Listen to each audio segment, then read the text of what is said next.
Picture this. The year is 652 BC. The great Lydian capital of Sardis burns. Arrows rain down like deadly hail. King Gyges, one of the richest monarchs in the ancient world, lies dead in the rubble of his palace. His killer? Not some rival king with a massive army, not some Mediterranean superpower. The attackers were mysterious horsemen from the distant northern steppes, warriors the Greeks called Cimmerians. These nomadic raiders had swept down from the Black Sea region with such fury that they destroyed kingdoms, terrorized empires, and changed the course of ancient history forever. But who were these Cimmerians? Where did they come from? And how did relatively small bands of nomadic warriors bring entire civilizations to their knees? Tonight, we're diving deep into one of ancient history's greatest mysteries, the story of the Cimmerians, the shadowy horsemen who emerged from the darkness to shake the ancient world to its foundations. The Cimmerian story begins not with dramatic battles, but with subtle archaeological clues buried beneath the Ukrainian steppes. Around 1200 BC, something remarkable started happening in the vast grasslands north of the Black Sea. The old Bronze Age cultures that had dominated this region for centuries were transforming. Excavations at sites like Chernogorovka reveal a dramatic cultural shift, new burial practices, revolutionary weapon types, and completely different settlement patterns appearing suddenly in the archaeological record. This wasn't gradual evolution, this was transformation. The key innovation, iron. While Bronze Age peoples relied on bronze for their tools and weapons, these emerging Proto-Cimmerian communities rapidly mastered iron technology. Sites like Vysokaya Mogila show sophisticated ironworking techniques, including carburization and quenching, methods that produced weapons far superior to anything their Bronze Age predecessors possessed. These weren't just random metallurgical experiments. The standardized production techniques suggest organized workshops, extensive communication networks, and deliberate technological advancement across the steppes. But iron weapons were only part of the story. The real revolution was happening with horses. Bronze horse bits from Chernogorovka demonstrate sophisticated understanding of equine control, carefully designed cheek pieces that maximized rider dominance while minimizing injury to the animal. Elaborate decorative elements featuring stylized animals reflect developing artistic traditions distinct from earlier steppe cultures. These people weren't just riding horses, they were becoming one with them, developing cavalry capabilities that would revolutionize ancient warfare. The Cimmerian Akhenaki's sword, a short blade with distinctive crossguard and pommel, appears in archaeological contexts from this period. Pattern-welded blades combined hardened cutting edges with flexible cores, creating weapons perfectly balanced for mounted combat. Spearheads show sophisticated socketed construction designed for both thrusting and throwing from horseback. Arrow technology was perhaps most revealing. Three-bladed socketed arrowheads manufactured in standardized designs suggest mass production capabilities. These weren't crude weapons. These were precision instruments of death, optimized for penetrating armor and causing maximum damage. The sheer quantity found in burial sites indicates archery wasn't just a skill, it was central to Cimmerian identity and social status. Settlement patterns reveal another crucial change: increased mobility. Earlier Bronze Age communities favored permanent settlements with substantial defensive works. Proto-Cimmerian sites show evidence of seasonal occupation and structures that could be abandoned quickly. This shift toward mobility would become the Cimmerians' greatest tactical advantage, the ability to strike anywhere, anytime, then vanish before enemies could respond. But this warrior culture developing on the steppes was about to face its greatest challenge. From the east, beyond the traditional Cimmerian territories, new confederations of peoples were consolidating power. These groups, who would become known as the Scythians, brought military innovations and demographic pressures that would shatter the Cimmerian world. The storm was gathering. The Scythian emergence represented more than tribal expansion. Archaeological evidence from sites like Arjan in Tuva reveals sophisticated burial complexes with over 160 horses arranged in precise patterns, monuments requiring massive resources and complex organization. The Scythians weren't just another nomadic group. They were building something unprecedented on the steppes, centralized power structures capable of coordinating vast territories and populations. Their military technology gave them decisive advantages. The composite reflex bow, constructed from horn, wood, and sinew layers, delivered far greater range and penetrating power than earlier designs. Scythian arrowheads show standardized three-bladed socketed designs optimized for armor penetration, manufactured in quantities suggesting centralized production facilities. Iron-scale armor fragments indicate sophisticated metallurgical capabilities and organized workshops equipping large military formations. But the real game-changer was Scythian horse culture. While Cimmerians had mastered mounted combat, Scythian innovations in horse breeding produced larger, stronger animals capable of carrying armored riders over extended distances. Skeletal remains show selective breeding programs. Bit designs reveal mechanical improvements, providing superior control during complex battlefield maneuvers. The Scythians could coordinate cavalry tactics that simply overwhelmed traditional Cimmerian fighting methods. Political organization gave the Scythians another crucial edge. While Cimmerian society remained organized around relatively autonomous clan groups with loose confederate arrangements, Scythian development emphasized centralized authority under paramount chiefs capable of coordinating military campaigns across vast distances. This organizational advantage enabled Scythian forces to concentrate superior numbers at decisive points while maintaining strategic coordination across multiple theaters. The pressure began building around 750 BC in the eastern territories near the Don River. Archaeological evidence from the Dnieper Bend region documents violent transformation of Cimmerian settlements. Excavations reveal destruction layers containing arrowheads of distinctly Scythian manufacture, burned structures, and hastily abandoned material culture. The site of Jabotin shows clear evidence of violent destruction around 720 BC, with human remains displaying battlefield trauma. Weapons caches buried during this period suggest Cimmerian communities tried preserving military equipment for future resistance, but most were never recovered. The cascading effects were devastating. Traditional grazing territories that had supported Cimmerian pastoral economies for generations became contested zones where military strength determined access to resources. Disruption of seasonal migration patterns forced Cimmerian groups to compete among themselves, weakening overall resistance to Scythian pressure. Some communities attempted adopting Scythian military technologies and tactics, but these efforts proved insufficient against overwhelming demographic and organizational advantages. Herodotus provides our most detailed ancient account, though his narrative, written in the 5th century BC, approximately 2 centuries after the main conflicts, requires careful analysis. According to his account, the Scythians originated from regions beyond the Araxes River and migrated westward under pressure from the Massagetæ. Upon reaching territories north of the Black Sea, they encountered the Cimmerians and demanded submission.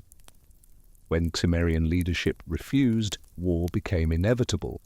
The reliability of Herodotus's sources presents challenges. His information came from Scythian nobles with obvious incentives to present their ancestors favorably, plus Greek colonists whose knowledge derived from local traditions of uncertain accuracy. However, certain elements align convincingly with archaeology. His description of Scythian military superiority in cavalry tactics and archery corresponds to material evidence. His account of Cimmerian leadership disputes finds support in archaeological evidence suggesting political fragmentation. Geographic details generally match topographic features and site distributions. Herodotus describes internal divisions among Cimmerian leadership, some advocating armed resistance despite unfavorable odds, others promoting strategic withdrawal. This crisis allegedly culminated in armed conflict between Cimmerian factions, with the war party ultimately prevailing but at the cost of further weakening resistance capabilities. The archaeological record supports this narrative of fragmentation. Burial practices show increasing variation in grave goods, suggesting breakdown of traditional hierarchies. Weapon caches and fortified positions indicate preparation for prolonged conflict, while evidence of hasty abandonment suggests organized resistance ultimately proved unsustainable.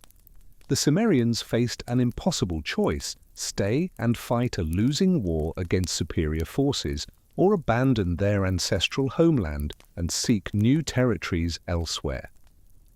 Different groups made different decisions, creating multiple migration streams that would reshape the ancient Near East. Population movement evidence from the 8th century BC reveals complex patterns of displacement.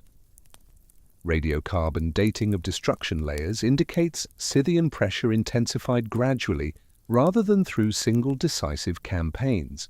Initial conflicts began around 750 BC in eastern territories, with westward Scythian expansion continuing over decades.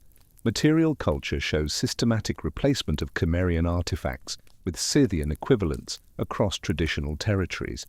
Pottery assemblages transition from Cimmerian decorative motifs to distinctly Scythian styles.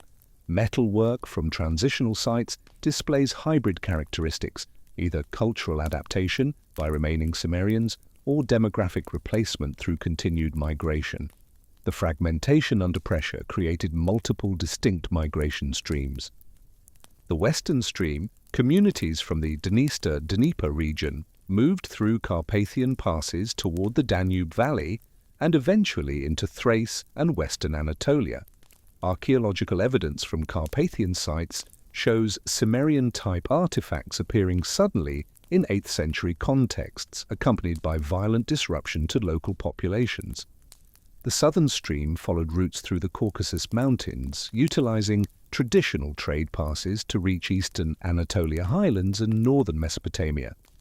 This required negotiation with Caucasian populations, leading to complex political arrangements, sometimes involving military alliances. Georgian sites show Cimmerian metalwork and horse gear appearing in elite burial contexts, suggesting some groups achieved integration with local power structures.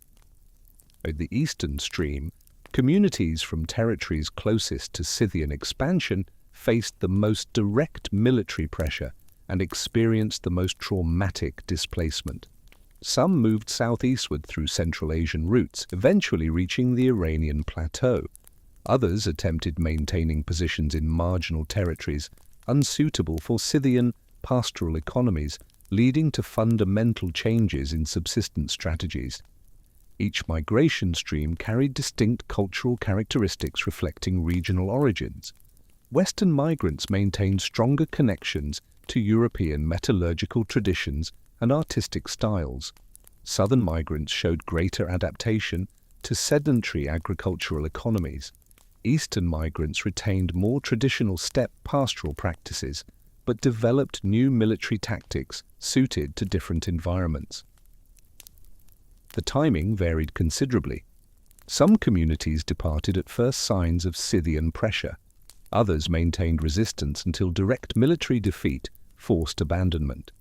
Archaeological dating suggests Western migration began as early as 740 BC, while southern routes saw major movements continuing into the early 7th century BC. This extended time frame created complex interactions between different Cimmerian groups and their new neighbors. Military organization during migration required fundamental adaptations. Traditional Cimmerian warfare emphasized territorial defense and seasonal raiding from established bases. Migration warfare demanded mobility, logistical flexibility, and fighting effectively in unfamiliar terrain. Archaeological evidence suggests equipment became standardized with emphasis on portable weapons suitable for extended campaigns. Social disruption created opportunities for military leaders to assume greater political authority.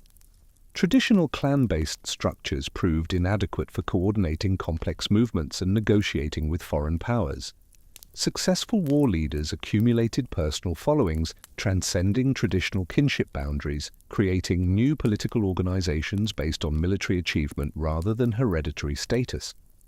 The forced displacement created a cascade of military pressures, fundamentally altering the ancient Near Eastern political landscape.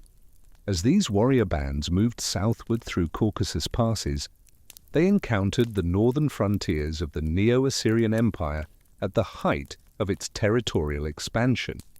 The collision between nomadic Cimmerian military culture and Assyrian imperial administration produced some of the most detailed contemporary documentation of steppe warfare tactics and their devastating impact on sedentary civilizations. Assyrian cuneiform archives from the late 8th century BC contain the earliest reliable written records of Cimmerian activities outside their original homeland. These texts, discovered primarily at Nineveh, Kalhu, and Dur-Sharrukin, refer consistently to the Cimmeri as a distinct ethnic and military entity operating in mountainous regions between the Assyrian heartland and Black Sea steppes. Assyrian record-keeping precision, driven by administrative necessity and royal propaganda requirements, provides unprecedented insight into Cimmerian military organization, tactics and objectives during their initial expansion into settled territories. The earliest references appear in administrative correspondence from Tiglath-Pileser III's reign.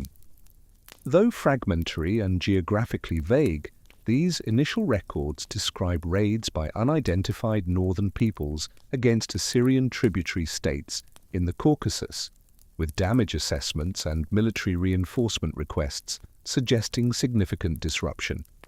The attackers are characterized as highly mobile cavalry forces capable of rapid strikes against fortified positions, followed by equally rapid withdrawal before Assyrian relief forces could respond. The Cimmerians had arrived in the civilized world, and nothing would ever be the same. During Sargon II's reign, Assyrian documentation becomes substantially more detailed. Sargon's military campaigns in the Caucasus brought Assyrian forces into direct contact with Cimmerian warbands, producing battlefield reports and intelligence assessments revealing sophisticated understanding of nomadic capabilities. The Assyrian military, despite extensive experience with various enemies throughout the Near East, encountered tactical challenges fighting Cimmerian cavalry that required significant adaptations to traditional siege warfare and infantry tactics. Sargon's 714 BC campaign against Urartu provides the most comprehensive early account. According to cuneiform records, Assyrian forces advancing through the Zagros Mountains encountered Cimmerian cavalry units operating as allies or mercenaries for local rulers opposing Assyrian expansion. These encounters revealed that Cimmerian military organization had adapted significantly to mountainous terrain and political complexity, with warbands forming temporary alliances while maintaining essential mobility and tactical independence. Assyrian military reports described Cimmerian cavalry tactics with grudging professional respect. Superior horsemanship and archery skills compared to other nomadic peoples encountered by imperial forces were noted.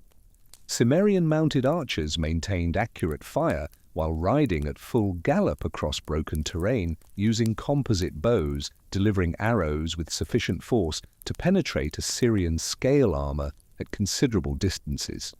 Their horses, smaller but more agile than Assyrian cavalry mounts, proved capable of sustained movement through mountainous regions that severely limited traditional chariot operations. Cimmerian weapons technology represented a synthesis of steppe metallurgical traditions with innovations adapted from contact with Caucasian and Anatolian smiths. Iron spearheads showed sophisticated socketed construction with reinforced tangs designed for both mounted combat and infantry fighting. Swords displayed distinctive crossguard designs and blade geometry optimized for slashing attacks from horseback, while maintaining structural integrity for dismounted combat.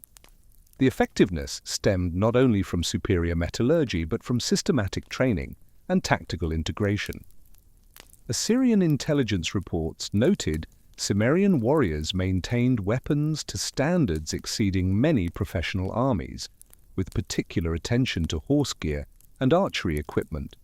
Bowstrings were manufactured from specially prepared sinews, maintaining tension under varying weather conditions. Arrow production showed standardization enabling efficient resupply during extended campaigns. Cimmerian tactical flexibility proved particularly challenging for Assyrian military doctrine, emphasizing heavily armored infantry formations supported by siege equipment. Traditional Assyrian tactics assumed enemies would either meet them in formal battle or retreat to fortified positions. Cimmerian warbands employed neither approach, utilizing hit-and-run tactics, exploiting superior mobility to strike supply lines, isolated detachments, and administrative centers while avoiding direct confrontation with main army formations. The psychological impact created problems extending beyond immediate military concerns. Local populations in frontier regions abandoned agricultural settlements and commercial centers when Cimmerian activity was reported, leading to significant disruption of tax collection and tribute payments, forming the economic foundation of imperial administration. Provincial governors requested additional garrison forces and defensive fortifications, but the mobility of Cimmerian raiders made static defensive measures largely ineffective. Assyrian intelligence gathering regarding Cimmerian political organization revealed complex leadership structures differing significantly from centralized monarchies typical of Near Eastern kingdoms. Rather than following orders from a single paramount ruler, Cimmerian warbands appeared to operate under multiple leaders who coordinated activities through informal consultation and shared strategic objectives. This decentralized command structure made it extremely difficult for Assyrian diplomats to negotiate meaningful agreements or arrange tribute arrangements ensuring peaceful relations. The economic impact on established trade networks created cascading effects throughout the region. Major commercial routes connecting Mesopotamia with Anatolian metal sources and Black Sea trade networks faced constant disruption, forcing merchants to seek alternative paths, significantly increasing transportation costs and delivery times. Assyrian customs records show substantial decreases in luxury goods imports and corresponding increases in military expenditures for convoy protection and frontier defense. Cimmerian military success derived partly from their ability to exploit political divisions among sedentary populations. Rather than treating all settled peoples as uniform enemies, Cimmerian leaders demonstrated sophisticated understanding of local political dynamics, forming temporary alliances with kingdoms opposed to Assyrian expansion while simultaneously raiding Assyrian territories. This political flexibility enabled relatively small Cimmerian forces to achieve strategic impact far exceeding their numerical strength. The adaptation to different geographical environments demonstrated remarkable tactical sophistication. In open terrain suitable for traditional steppe warfare, they employed classic nomadic tactics of feigned retreat, encirclement, and sustained archery. In mountains, they modified approaches to utilize terrain for ambushes and defensive positions. In forests, they developed dismounted tactics retaining essential mobility advantages. This enabled effective operations across diverse Anatolian and Caucasian landscapes.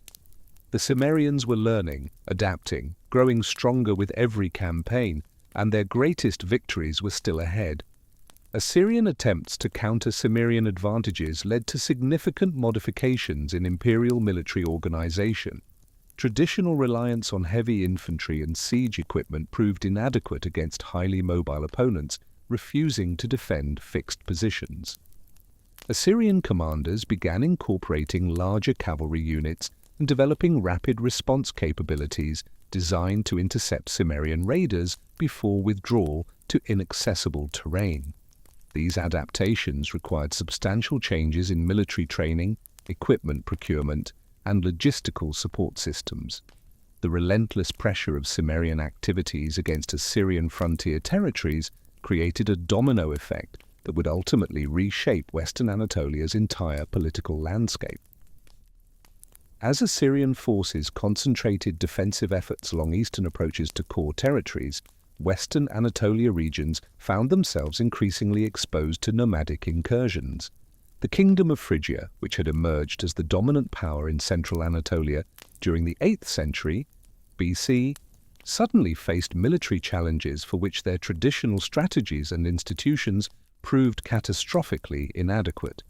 Phrygian civilization had reached its zenith under King Midas, whose reign represented the culmination of centuries of cultural development and territorial expansion. Archaeological evidence from Gordion, the Phrygian capital, reveals a sophisticated urban center with monumental architecture, advanced metallurgical workshops, and extensive trade networks connecting Anatolia with both Mediterranean and Central Asian commercial systems. The famous Midas Mound, excavated by University of Pennsylvania expeditions, contained burial goods demonstrating Phrygian access to luxury materials from across the known world: Chinese silk, Indian ivory, Baltic amber. Its prosperity depended fundamentally on stable territorial control and predictable trade relationships. Phrygian military organization emphasized heavily armored infantry formations supported by cavalry units equipped for formal battlefield engagements against neighboring kingdoms. Their fortification systems, exemplified by massive walls and gates at Gordion, were designed to withstand siege warfare conducted by conventional armies using established tactical methods. This military doctrine proved entirely unsuited to confronting the fluid, mobility-based warfare tactics employed by Cimmerian warbands. Initial Cimmerian penetration into Phrygian territory appears to have occurred through northeastern mountain passes following routes bypassing major fortified positions guarding traditional invasion corridors. Archaeological evidence from sites along these routes shows sudden destruction layers dating to approximately 690 BC, burned structures containing Cimmerian-type arrowheads, and evidence of hasty abandonment by local populations.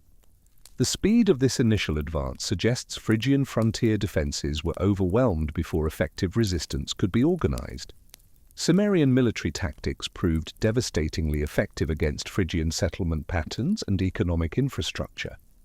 Rather than attempting to capture and hold major fortified centers, Cimmerian forces concentrated on disrupting agricultural and commercial networks, supporting Phrygian urban civilization. Systematic destruction of rural settlements, storage facilities, and transportation infrastructure created cascading effects undermining the economic foundation of Phrygian royal power. Archaeological surveys in the Sakarya River Valley document widespread site abandonment during this period, with many settlements showing violent destruction followed by long-term abandonment. The psychological impact created panic exceeding the immediate military threat. Unlike conventional warfare between established kingdoms following recognized patterns of siege, battle, and negotiated settlement, Cimmerian attacks appeared random and unpredictable to settled populations accustomed to more structured conflict forms. Contemporary sources suggest rumors of approaching Cimmerian forces could trigger mass population movements and economic disruption even in regions never experiencing direct attack. The siege of Gordion represents the culmination of Cimmerian military pressure against Phrygian civilization. Archaeological evidence reveals extensive destruction dating to approximately 676 BC, burned buildings, scattered weapons, desperate defensive preparations.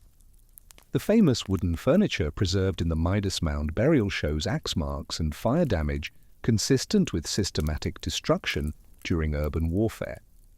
Pottery assemblages from destruction contexts contained Cimmerian-type vessels alongside traditional Phrygian wares, suggesting attackers occupied the city for sufficient time to establish temporary administrative control. The death of King Midas during the assault marked the effective end of Phrygian political independence. While later sources preserve different versions of Midas's death, archaeological evidence suggests he died during his capital's defense rather than by suicide, as some literary sources claim. The royal burial complex shows signs of hasty completion and abbreviated funeral rituals consistent with burial during military crisis and political collapse. Phrygia, one of Anatolia's greatest kingdoms, had fallen. The Cimmerian storm had claimed its first major victim, but they weren't finished yet. The destruction of Phrygian royal authority created a power vacuum in central Anatolia that neighboring kingdoms scrambled to exploit. The Kingdom of Lydia, centered in the Hermus River Valley, possessed both geographic position and military capabilities necessary to expand eastward into former Phrygian territories. However, Lydian expansion efforts immediately brought them into direct conflict with the same Cimmerian forces that had destroyed Phrygian power, creating a complex three-way struggle for control of western Anatolia's most fertile and strategically important regions. Lydian military organization differed significantly from both Phrygian and Cimmerian models, incorporating innovations reflecting their unique geographic position and economic resources. The kingdom's location in the gold-rich valleys of western Anatolia provided access to precious metals, enabling development of professional military forces equipped with standardized weapons and armor. Lydian cavalry units employed horses bred specifically for warfare, larger and more heavily armored than typical Cimmerian mounts, sacrificing some mobility for greater shock impact in direct confrontation. Initial encounters between Lydian and Cimmerian forces revealed the strengths and limitations of each military system. Lydian heavy cavalry proved capable of inflicting severe casualties on Cimmerian formations when tactical conditions favored direct engagement, particularly in open terrain where superior armor and weapons provided decisive advantages. However, Cimmerian tactical flexibility and superior strategic mobility enabled them to choose engagement conditions minimizing Lydian advantages while exploiting weaknesses in their more rigid military organization. Archaeological evidence from battle sites in the Hermus and Gediz river valleys documents the intensity and duration of Lydian-Cimmerian conflicts during the late 7th century BC. Weapon fragments recovered include both Lydian iron spearheads and swords alongside Cimmerian arrowheads and horse gear, indicating close quarters combat rather than hit-and-run tactics typically associated with nomadic warfare. The presence of substantial quantities of military equipment suggests major engagements involving hundreds or thousands of warriors, representing significant escalation from smaller-scale raids characterizing earlier Cimmerian activities.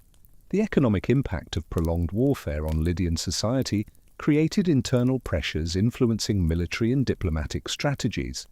Unlike Cimmerians, who could sustain themselves through raiding and had minimal logistical requirements, Lydian military forces required extensive supply systems and financial resources maintainable only through continued agricultural production and commercial activity.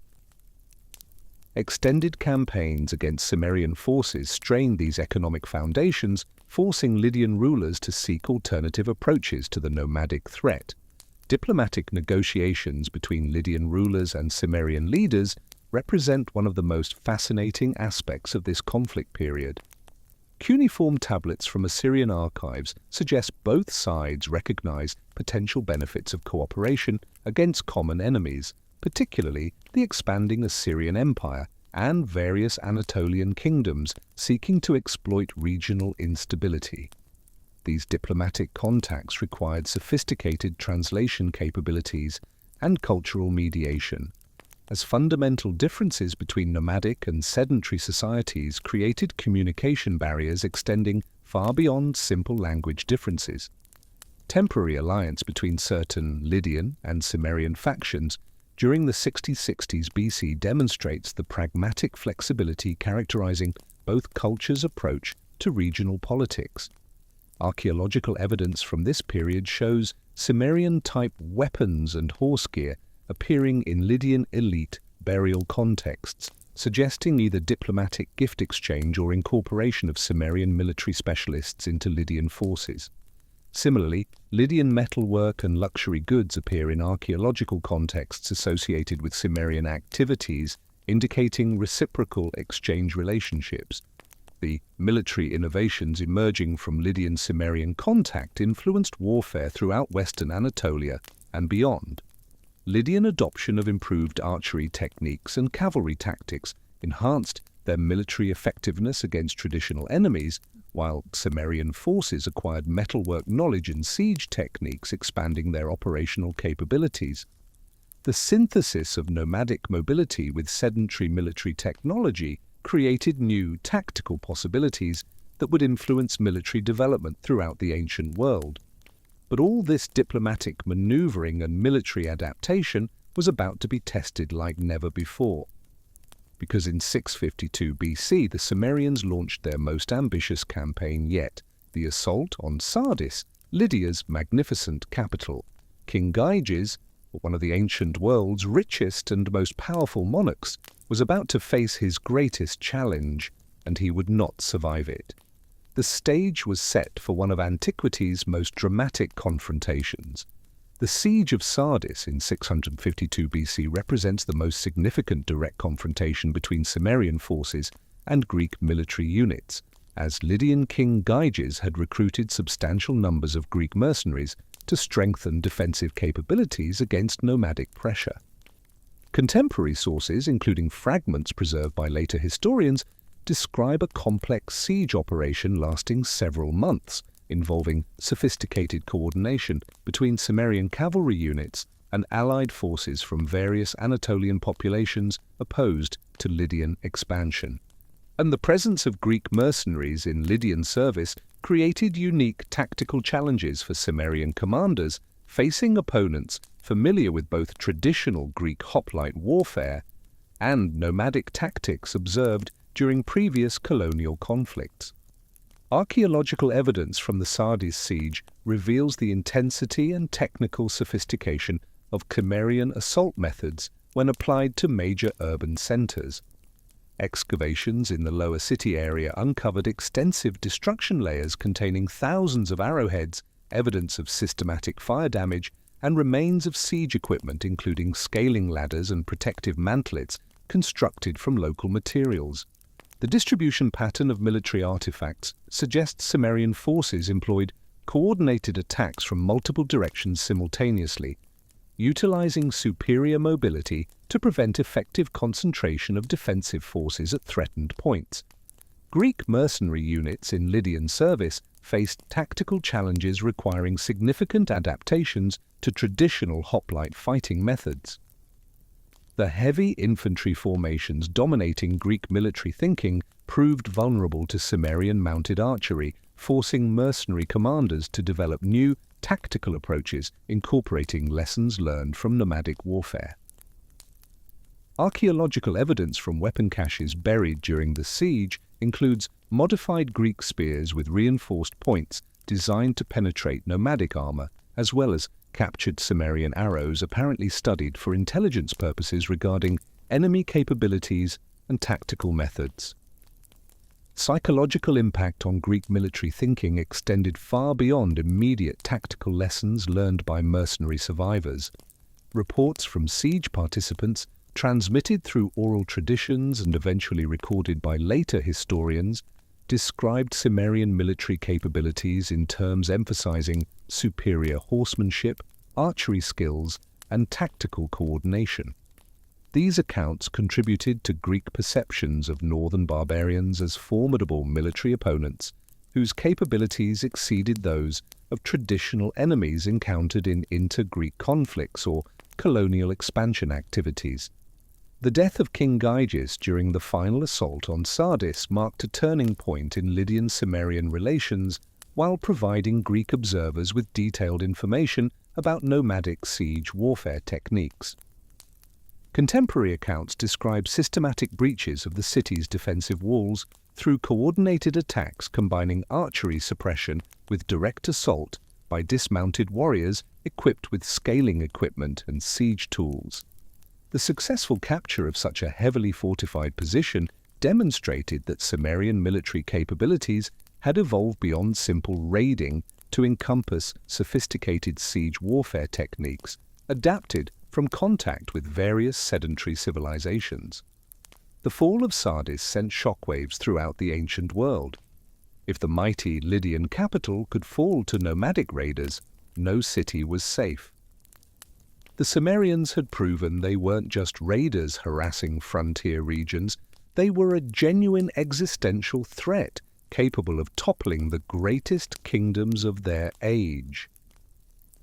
But even as they celebrated this spectacular victory, internal contradictions were beginning to undermine Cimmerian society. The continuous warfare that had sustained their military dominance for nearly a century was exacting an increasingly devastating toll on the social fabric and demographic foundations of nomadic society itself.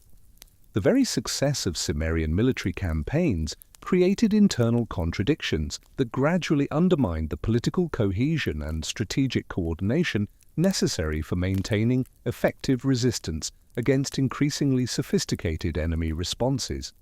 Archaeological evidence from the late 7th century BC reveals clear indicators of social fragmentation, proliferation of smaller burial complexes, reduced standardization in weapons production, and abandonment of traditional territorial markers that had previously defined Cimmerian tribal boundaries. The continuous warfare that had enabled Cimmerian expansion began producing demographic pressures threatening the long-term viability of nomadic society. Military campaigns against major urban centers required substantial manpower commitments, drawing warriors away from essential pastoral activities, disrupting seasonal migration patterns and reducing labor force available for animal husbandry. Archaeological analysis of animal bone assemblages from Cimmerian sites dating to this period shows evidence of declining herd sizes and reduced breeding success, indicating military priorities were compromising the economic foundations of traditional nomadic life. The acquisition of substantial wealth through successful raids created new forms of social stratification, challenging traditional kinship-based authority structures. Elite warriors accumulated personal followings based on military success rather than tribal affiliation, leading to emergence of competing power centers, fragmenting unified command structures. The Cimmerian world was beginning to fracture, and their enemies were learning how to fight back. Burial evidence from this period reveals increasing disparities in grave goods distribution. Some individuals interred with unprecedented quantities of gold, silver, and imported luxury items, while others received minimal burial treatment despite clear evidence of warrior status. These growing inequalities created internal tensions, weakening the solidarity necessary for coordinated military operations. The geographical dispersion of Cimmerian forces across multiple theaters from the Black Sea to Mesopotamia created communication and coordination challenges, proving increasingly difficult to manage through traditional nomadic political institutions. Different Cimmerian groups operating in Anatolia, the Caucasus, and various tributary relationships with sedentary kingdoms began developing distinct interests and strategic priorities conflicting with broader tribal objectives. Archaeological evidence suggests weapon standardization, which had previously enabled effective coordination between different military units, began breaking down as regional groups adapted equipment to local conditions and tactical requirements. The pressure of fighting simultaneous campaigns against multiple sophisticated enemies gradually exhausted the military resources and strategic reserves that had enabled earlier Cimmerian successes. The Assyrian Empire, despite suffering significant territorial losses and administrative disruption from nomadic raids, maintained substantial military capabilities and demonstrated increasing effectiveness in countering Cimmerian tactical advantages. Assyrian military reforms during the mid-7th century BC incorporated lessons learned from fighting nomadic opponents, including development of specialized cavalry units, improved archery equipment, and tactical doctrines designed specifically to counter mobile warfare methods. So the emergence of effective counter-strategies among sedentary civilizations represented perhaps the most significant challenge to continued Cimmerian military dominance. The initial shock effect that had enabled small nomadic forces to overwhelm much larger armies began diminishing as enemy commanders developed tactical approaches specifically designed to neutralize nomadic advantages. Archaeological evidence from battlefield sites dating to the late 7th century BC shows increasing quantities of specialized anti-cavalry weapons, including long spears designed for infantry formations and caltrops intended to disable enemy horses. These innovations indicated systematic military adaptation rather than ad hoc responses to nomadic pressure. The rise of Alyattes to the Lydian throne around 610 BC marked the beginning of sustained and increasingly successful resistance to Cimmerian military pressure in western Anatolia. Unlike his predecessors, who had relied primarily on defensive strategies and diplomatic arrangements, Alyattes implemented aggressive counter-campaign policies designed to systematically eliminate Cimmerian strongholds and disrupt their operational bases. Archaeological evidence from his reign includes extensive fortification projects incorporating advanced engineering techniques and establishment of forward operating bases in previously contested territories. Alyattes' military innovations reflected sophisticated understanding of nomadic warfare methods and systematic exploitation of their inherent vulnerabilities. Rather than attempting to match Cimmerian mobility through cavalry development, Lydian forces under his command concentrated on controlling strategic resources and geographical choke points that nomadic operations required for sustained effectiveness. Archaeological excavations at sites along major river crossings and mountain passes reveal fortified positions dating to this period, equipped with substantial garrisons and supply depots capable of supporting extended operations against mobile opponents. The systematic nature of Alyattes' counter-campaigns involved coordinated attacks against Cimmerian seasonal camps, grazing areas, and supply bases, targeting the logistical foundations of nomadic military operations rather than seeking decisive battlefield confrontations. Intelligence networks developed by Lydian forces provided detailed information about Cimmerian movement patterns and resource requirements, enabling preemptive strikes against vulnerable targets. Archaeological evidence from abandoned Cimmerian campsites shows evidence of systematic destruction, burned storage facilities, scattered equipment, and hastily buried valuables never recovered. The effectiveness of Lydian counter-operations stemmed partly from Alyattes' ability to coordinate military activities with other regional powers facing similar nomadic pressures. Diplomatic correspondence preserved in Assyrian archives suggests formal alliance arrangements between Lydia and various Anatolian kingdoms, enabling coordinated campaigns and shared intelligence regarding Cimmerian activities. As these cooperative relationships created strategic challenges for Cimmerian forces, who found themselves facing simultaneous pressure from multiple directions, while their traditional tactics of exploiting political divisions among sedentary populations became increasingly ineffective. The technological advantages that had previously favored Cimmerian military operations began eroding as sedentary civilizations developed countermeasures and acquired similar capabilities through various forms of military exchange. Lydian forces under Alyattes demonstrated proficiency with composite bows, mounted archery techniques, and cavalry tactics that had formerly been exclusive to nomadic peoples. The hunters had become the hunted. Archaeological evidence from Lydian military sites includes weapons and equipment showing clear influences from steppe traditions, indicating systematic adoption of nomadic military technologies by their sedentary opponents. The gradual shift from offensive to defensive operations forced fundamental changes in Cimmerian military organization and tactical approaches. The mobile warfare methods that had enabled spectacular successes against unprepared enemies proved less effective when facing opponents who had adapted their strategies specifically to counter nomadic advantages. Archaeological evidence suggests Cimmerian forces began constructing more permanent fortified positions during this period, representing significant departures from traditional nomadic practices emphasizing mobility over territorial control. And the establishment of permanent or semi-permanent bases created new vulnerabilities that Lydian and other enemy forces systematically exploited. Fixed positions required substantial garrison forces, reducing manpower available for mobile operations, while the need to defend specific locations limited tactical flexibility and enabled enemy forces to concentrate attacks against known targets.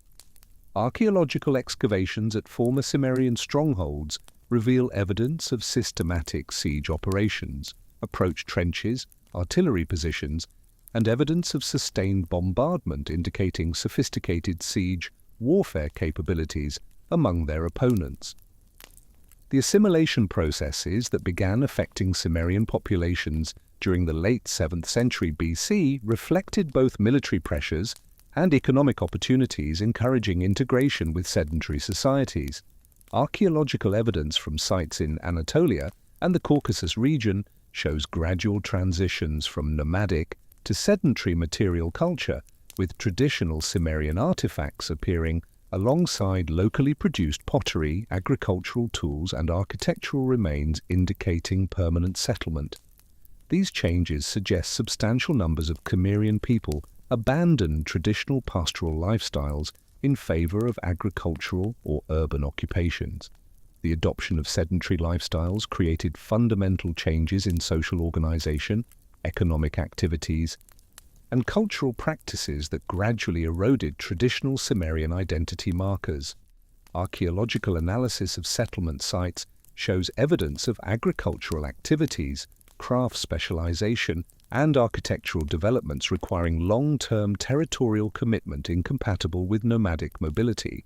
Pottery assemblages from these sites display hybrid characteristics combining traditional Cimmerian decorative motifs with local technical traditions, indicating cultural synthesis rather than simple conquest or displacement. Marriage relationships between Cimmerian individuals and members of sedentary populations facilitated cultural integration processes, accelerating the dissolution of distinct ethnic boundaries. Archaeological evidence from burial sites shows increasing numbers of graves containing mixed material culture assemblages combining nomadic and sedentary traditions, suggesting intermarriage and cultural exchange at the family level. These relationships created kinship networks transcending traditional ethnic divisions and providing pathways for individual and group assimilation into local populations. The economic incentives for abandoning traditional nomadic lifestyles became increasingly compelling as military opportunities diminished and sedentary occupations offered greater security and prosperity. Archaeological evidence suggests former Cimmerian warriors found employment as mercenaries in various regional armies, while others established themselves as craftsmen, traders, or agricultural workers in established communities. Specialized skills developed through nomadic life, including horsemanship, metalworking, and military expertise, provided valuable qualifications for integration into sedentary economic systems. The fragmentation of Cimmerian political authority accelerated assimilation processes by eliminating institutional mechanisms that had previously maintained ethnic cohesion and cultural continuity. Without unified leadership capable of coordinating resistance to external pressures or maintaining traditional practices, individual Cimmerian communities faced choices between continued resistance with diminishing prospects for success or integration with more powerful neighbors offering security and economic opportunities. Archaeological evidence suggests most chose integration, though the process occurred gradually over several generations rather than through sudden abandonment of traditional practices. The linguistic assimilation of Cimmerian populations into local communities represents one of the most significant but poorly documented aspects of this integration process. While archaeological evidence can document changes in material culture and settlement patterns, the gradual adoption of local languages and abandonment of traditional Cimmerian linguistic practices remains largely invisible in the archaeological record. However, the survival of certain place names and personal names in later periods suggests linguistic assimilation was incomplete and that some Cimmerian linguistic elements persisted within local populations. The Cimmerians were fading, not through dramatic final battle, but through gradual absorption into the very civilizations they had once terrorized. The fierce horsemen from the steppes were becoming farmers, craftsmen, merchants. Their distinctive culture was dissolving into the Mediterranean world. But their legacy would endure. The religious and cultural practices that had maintained Cimmerian identity faced particular challenges during assimilation, as traditional nomadic spiritual traditions required specific environmental contexts and social structures incompatible with sedentary lifestyles.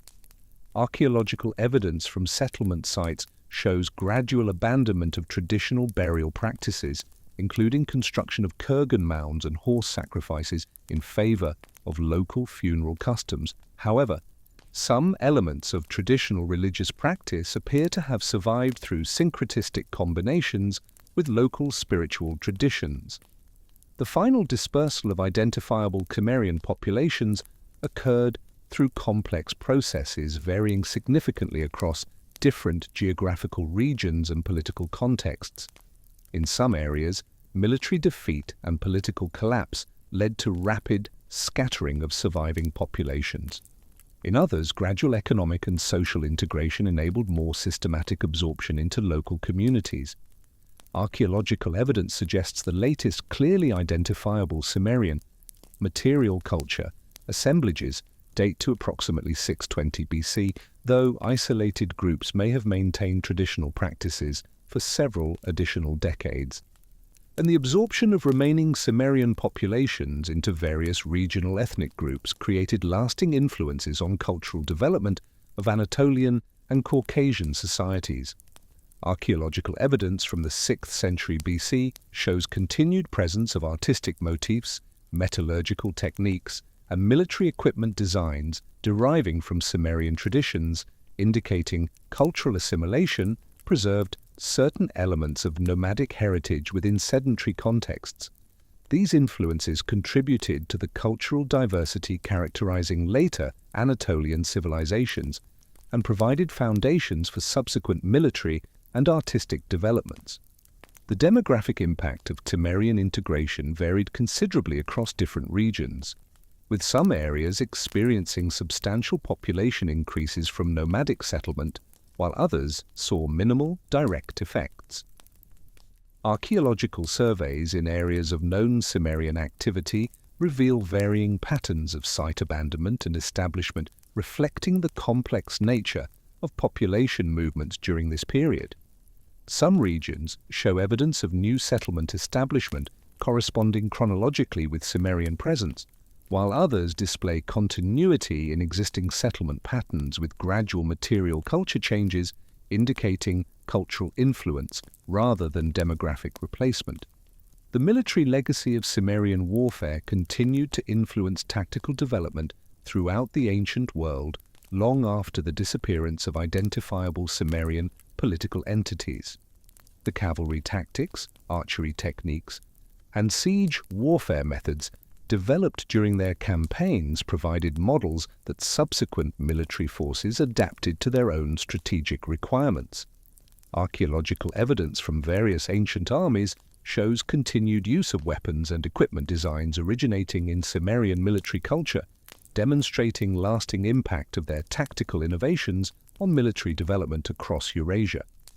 The physical remains left behind by Cimmerian populations present one of the most challenging puzzles in ancient Near Eastern archaeology, requiring sophisticated analytical techniques to distinguish genuinely Cimmerian materials from the broader spectrum of nomadic cultures that swept across the Eurasian steppes during the Iron Age. Methodological difficulties inherent in identifying specifically Cimmerian archaeological signatures have sparked decades of scholarly debate regarding ethnic attribution of excavated materials, geographic extent of Cimmerian territorial control, and duration of their presence in various regions across Anatolia and the Black Sea littoral. The Chernogorovka culture complex centered in the Dnieper Bend region of modern Ukraine represents the most substantial body of archaeological evidence directly attributable to Proto-Cimmerian populations. Excavations conducted by Soviet and later Ukrainian archaeologists at sites including Zhabotin, Subatov, and Pereshchepino revealed stratified deposits spanning the crucial transition period from late Bronze Age through early Iron Age.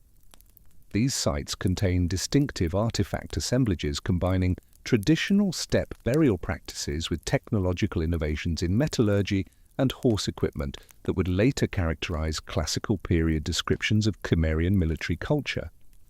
The type site at Chernogorovka itself, excavated extensively during the 1950s and 1960s under the direction of A.I. Terenoshkin, yielded over 200 individual burials arranged in both traditional kurgan mounds and flat grave cemeteries, demonstrating evolving social hierarchies within early Cimmerian society. The primary burial in Kurgan 524 contained an adult male interred with a complete iron sword featuring the distinctive crossguard design later associated with Cimmerian warriors, bronze horse bits with elaborate zoomorphic decorations, and over 150 bronze arrowheads displaying the characteristic three-bladed socketed construction that would become standard throughout the steppe region. The Cimmerians had left their mark on history, not just through conquest and destruction, but through lasting innovations in warfare, metallurgy, and artistic expression that would influence civilizations for centuries to come.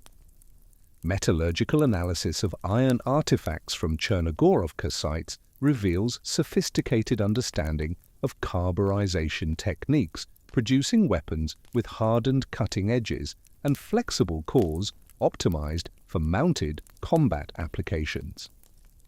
Spectrographic analysis conducted on sword blades from multiple burial contexts indicates consistent iron sources and manufacturing techniques, suggesting centralized production facilities capable of equipping substantial military forces with standardized equipment. The technical quality of these early iron weapons exceeds contemporary examples from most sedentary civilizations, demonstrating that nomadic smiths had achieved metallurgical capabilities, providing significant tactical advantages in warfare. The horse equipment recovered from Chernogorovka sites provides crucial evidence for reconstructing Cimmerian cavalry capabilities and military organization. Bronze bits from elite burials feature complex leverage mechanisms with jointed mouthpieces designed to provide maximum control during rapid maneuvers, while decorative elements incorporate stylized animal motifs reflecting developing artistic traditions distinct from earlier steppe cultures. Where patterns on bit components indicate intensive use by trained cavalry mounts, supporting textual evidence for the superior horsemanship characterizing Cimmerian military effectiveness. Ceramic assemblages from Chernogorovka contexts display distinctive decorative schemes combining geometric patterns with stylized representations of horses, weapons, and human figures engaged in combat activities.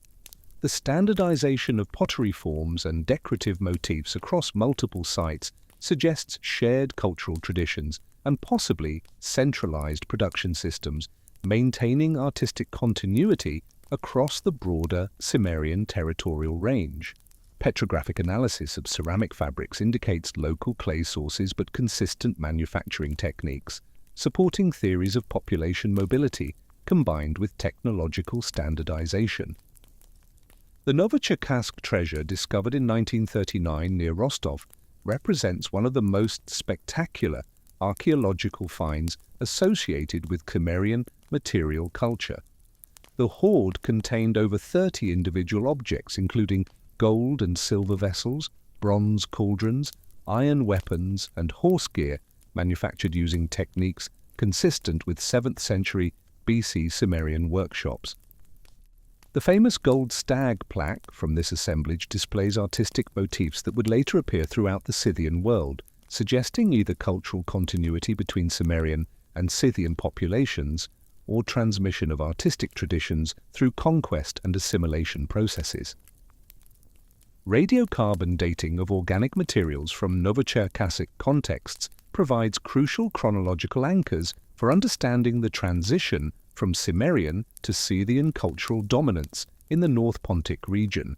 Calibrated dates ranging from 720 to 650 BC correspond precisely with historical accounts of Scythian expansion and Cimmerian displacement preserved in Assyrian cuneiform sources and later Greek historical traditions. The correspondence between archaeological and textual chronologies strengthens arguments for the historical reliability of ancient sources regarding nomadic population movements during the early Iron Age. Archaeological investigations at Anatolian sites have revealed evidence for Cimmerian presence, complementing textual sources describing their military campaigns against established kingdoms in the region.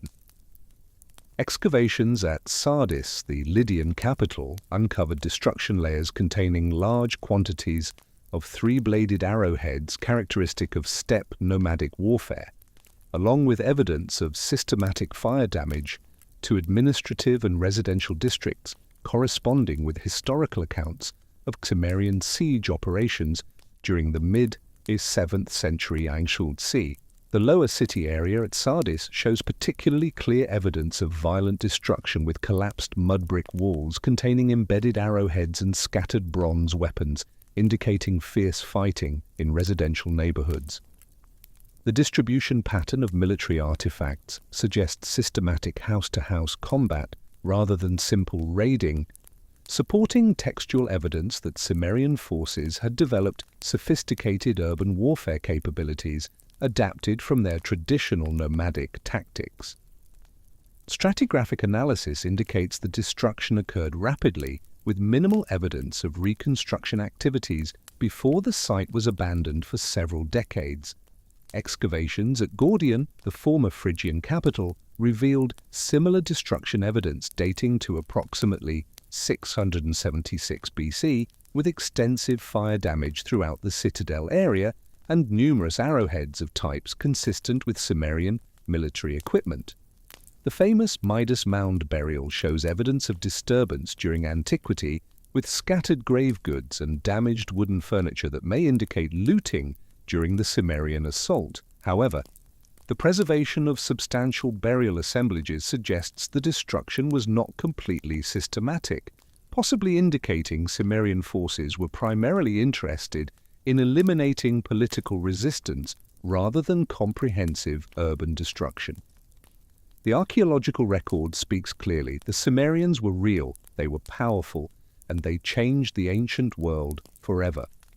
The methodological challenges involved in distinguishing Cimmerian archaeological materials from those of other steppe cultures reflect fundamental problems in prehistoric archaeology regarding ethnic identification and cultural attribution. The material culture similarities between different nomadic populations, combined with the mobility characterizing steppe societies, create overlapping artifact distributions, resisting simple ethnic classification. Archaeological assemblages from the North Pontic region show gradual transitions rather than sharp cultural breaks, indicating complex processes of cultural interaction and demographic mixing, complicating efforts to identify specific ethnic groups. Comparative analysis of burial practices across the steppe region reveals both continuities and innovations that may reflect Cimmerian cultural contributions to broader nomadic traditions. The increased frequency of horse sacrifices in 8th and 7th century BC contexts corresponds chronologically with the period of Cimmerian political prominence, suggesting possible ritual innovations that spread through cultural contact and military conquest. However, similar practices appear in contemporary Central Asian contexts, indicating ritual developments may have reflected broader cultural trends rather than specifically Cimmerian innovations. Weapon typology provides one of the most reliable methods for identifying Cimmerian archaeological signatures, as the distinctive sword and arrowhead designs associated with their military culture show consistent characteristics across widely separated geographic contexts. The Akineki's sword type, with its characteristic straight blade and distinctive crossguard design, appears in archaeological contexts from the North Pontic steppes to Anatolia and the Caucasus region during the 7th century BC. Metallurgical analysis reveals consistent manufacturing techniques and design specifications, suggesting either centralized production or systematic transmission of technical knowledge across Cimmerian territorial ranges. Arrowhead typology offers particularly precise chronological and cultural markers, as the three-bladed socketed design characteristic of Cimmerian archery equipment shows distinctive manufacturing details, differentiating it from similar types produced by other steppe cultures. Statistical analysis of arrowhead dimensions from multiple archaeological contexts reveals standardized proportions, suggesting quality control mechanisms and possibly centralized production facilities. The geographic distribution of these standardized types corresponds closely with historical accounts of Cimmerian military activities, providing archaeological confirmation of textual sources. The integration of archaeological and textual evidence requires careful consideration of the limitations and biases inherent in both types of sources. Ancient historical accounts, primarily preserved in Assyrian cuneiform archives and later Greek literary sources, reflect the perspectives of sedentary civilizations confronting nomadic military pressure and may not accurately represent Cimmerian society and culture from internal viewpoints. Archaeological evidence provides direct access to material culture, but cannot illuminate political structures, religious beliefs, or social relationships that left no physical traces. Assyrian royal inscriptions and administrative documents provide the most contemporary and detailed accounts of Cimmerian military activities, though their focus on imperial concerns limits their utility for understanding nomadic society and culture. The Annals of Sargon II describe encounters with Cimmerian forces during campaigns in the Caucasus region, providing specific details about Cimmerian military tactics, equipment, and political organization comparable with archaeological evidence from contemporary sites. However, the propagandistic nature of royal inscriptions requires careful analysis to separate factual information from rhetorical embellishment designed to glorify royal achievements. Administrative correspondence from Assyrian provincial archives offers more objective information about Cimmerian activities, as these documents were intended for internal governmental use rather than public propaganda. Letters from frontier governors describe Cimmerian raid patterns, seasonal movement cycles, and diplomatic negotiations, providing insights into nomadic political structures and strategic objectives. The geographic specificity of these reports enables correlation with archaeological evidence from sites mentioned in the correspondence, strengthening arguments for the historical accuracy of administrative sources. Greek historical sources, primarily Herodotus and later classical authors, preserve traditions regarding Cimmerian origins and activities deriving from multiple sources, including Persian imperial archives, Scythian oral traditions, and Greek colonial experiences in the Black Sea region.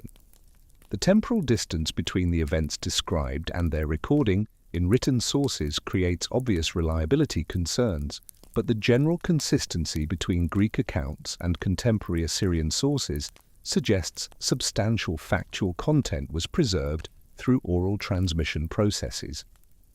Herodotus's account of Scythian-Cimmerian conflicts provides detailed information about population movements and territorial boundaries, testable against archaeological evidence from the North Pontic region.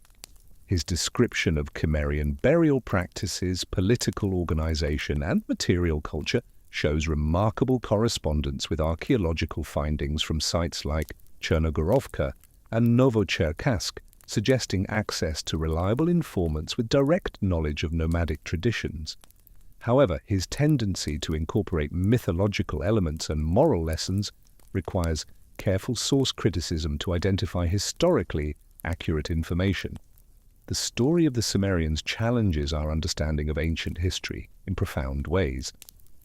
The linguistic evidence for Cimmerian ethnic identity presents particular challenges due to absence of written records in the Cimmerian language and limited survival of Cimmerian linguistic elements in later sources.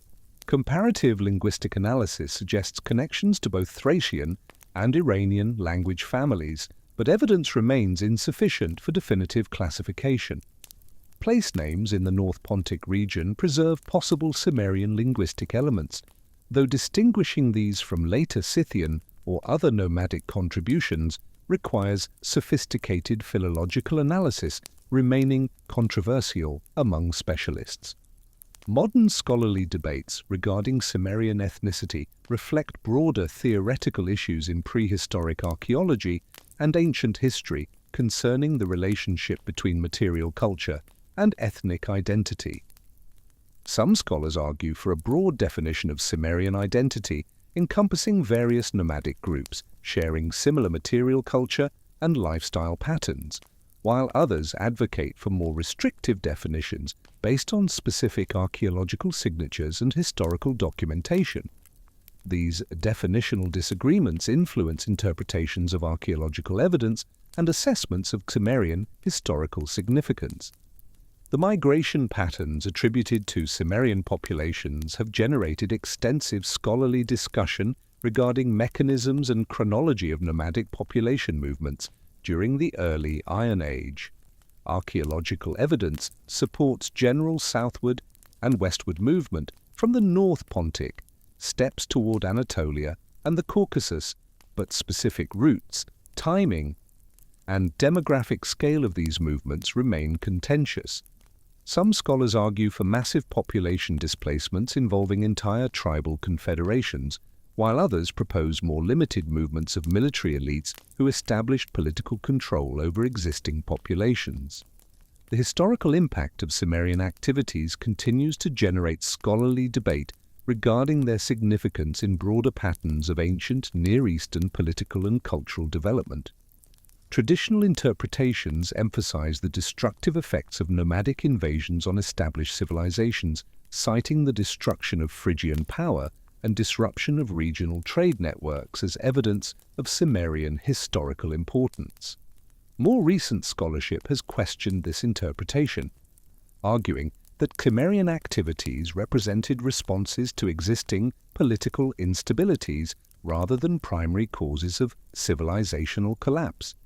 Archaeological evidence from destruction layers at sites like Sardis and Gordion provides clear documentation of violent conflict during the 7th century BC, but determining the specific role of Cimmerian forces in these events requires careful analysis of stratigraphic contexts and artifact assemblages.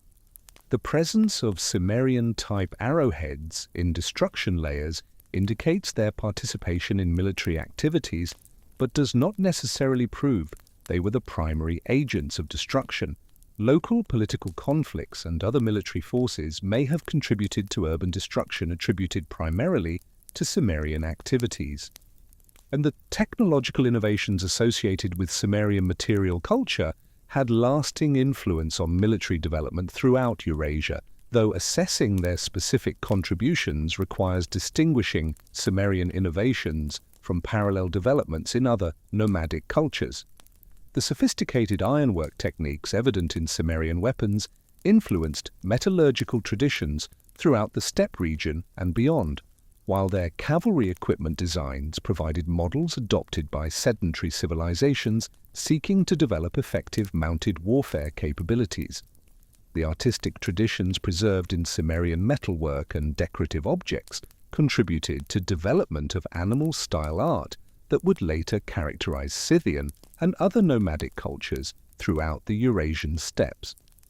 The stylized animal motifs and geometric patterns found on objects from sites like Novocherkassk show clear continuities with later artistic traditions, suggesting either direct cultural transmission or establishment of artistic conventions influencing subsequent cultural development.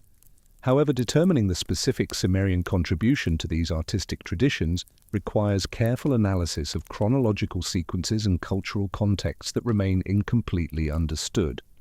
The demographic legacy of Cimmerian populations in regions where they established temporary or permanent settlements continues to interest scholars studying ancient population genetics and ethnic formation processes. While direct genetic evidence remains limited due to poor preservation of organic materials in many archaeological contexts, comparative analysis of material culture suggests Cimmerian groups contributed to ethnic composition of various Anatolian and Caucasian populations through intermarriage and cultural assimilation processes occurring over several centuries. The gradual disappearance of identifiable Cimmerian political entities from the historical record during the early 6th century BC marked not the end of their influence but rather the beginning of a remarkable transformation that would see these once feared nomadic warriors evolve from historical actors into legendary figures whose reputation would echo through millennia of subsequent literature, scholarship, and popular imagination. They had arrived from darkness and returned to shadow, leaving behind only questions and legends. The process by which historical Cimmerians became mythologized began almost immediately after their political fragmentation, as Greek authors sought to make sense of the devastating conflicts that had reshaped the ancient Near Eastern world during the 7th century BC. Herodotus, writing in the mid-5th century BC, already demonstrates the complex relationship between historical memory and legendary elaboration characterizing all subsequent treatments of Cimmerian peoples. His account in the Histories presents Cimmerians as both concrete historical actors whose military campaigns could be dated and located with reasonable precision, and as representatives of primordial forces from the mysterious northern regions beyond the boundaries of civilized knowledge. This dual characterization established a template that later authors would follow, treating Cimmerians simultaneously as documented historical peoples and as symbols of barbaric power emanating from the world's dark peripheries. The geographic associations that developed around Cimmerian peoples in Greek literature contributed significantly to their mythologization. Homer's references in the Odyssey to Cimmerians dwelling in perpetual darkness at the edges of the world created poetic imagery that subsequent authors found irresistible even when dealing with historically documented Cimmerian activities. The conflation of historical Cimmerians with Homeric literary traditions produced composite portraits combining factual military achievements with supernatural characteristics derived from epic poetry. This literary synthesis proved remarkably durable, influencing European conceptions of northern peoples for over 2 millennia. Roman authors inherited Greek literary traditions regarding Cimmerians, but adapted them to serve different cultural and political purposes within the expanding imperial context. Strabo's geography attempts to reconcile conflicting Greek sources regarding Cimmerian origins and activities, but his systematic approach reveals the extent to which legendary materials had already contaminated historical traditions by the 1st century BC. His careful distinction between historical and mythical Cimmerians acknowledges the problem while simultaneously perpetuating it, as his own account incorporates elements from both categories without clear methodological criteria for distinguishing reliable from unreliable information. The Roman fascination with barbarian peoples as foils for civilized society found perfect expression in Cimmerian legends, which provided examples of primitive military prowess that both threatened and validated imperial expansion.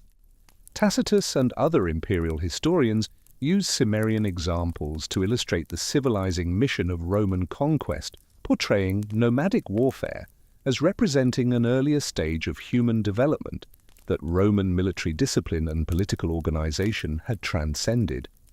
This interpretive framework transformed historical Cimmerian military achievements into cautionary tales about the dangers of uncontrolled barbarian power, while simultaneously celebrating Roman superiority over such primitive forces.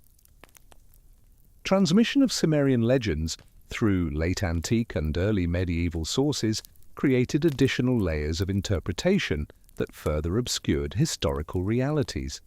Christian authors found in Cimmerian stories useful examples of divine judgment against pagan civilizations, interpreting nomadic invasions as instruments of providential punishment for moral corruption. This theological framework encouraged preservation of Cimmerian traditions while transforming their significance from historical documentation to moral instruction, creating narrative structures emphasizing supernatural causation over political and military analysis. Byzantine historical traditions maintained awareness of Cimmerian peoples through their preservation of classical sources, but the geographic displacement of the Eastern Roman Empire from traditional Cimmerian territorial ranges reduced direct cultural memory of nomadic activities in Anatolia and the Black Sea region. The focus of Byzantine attention on contemporary steppe peoples, including various Turkic and Mongolic groups, created comparative frameworks that interpreted historical Cimmerians as predecessors of more recent nomadic threats. This comparative approach preserved some accurate information about nomadic warfare methods while embedding it within an anachronistic political and cultural context.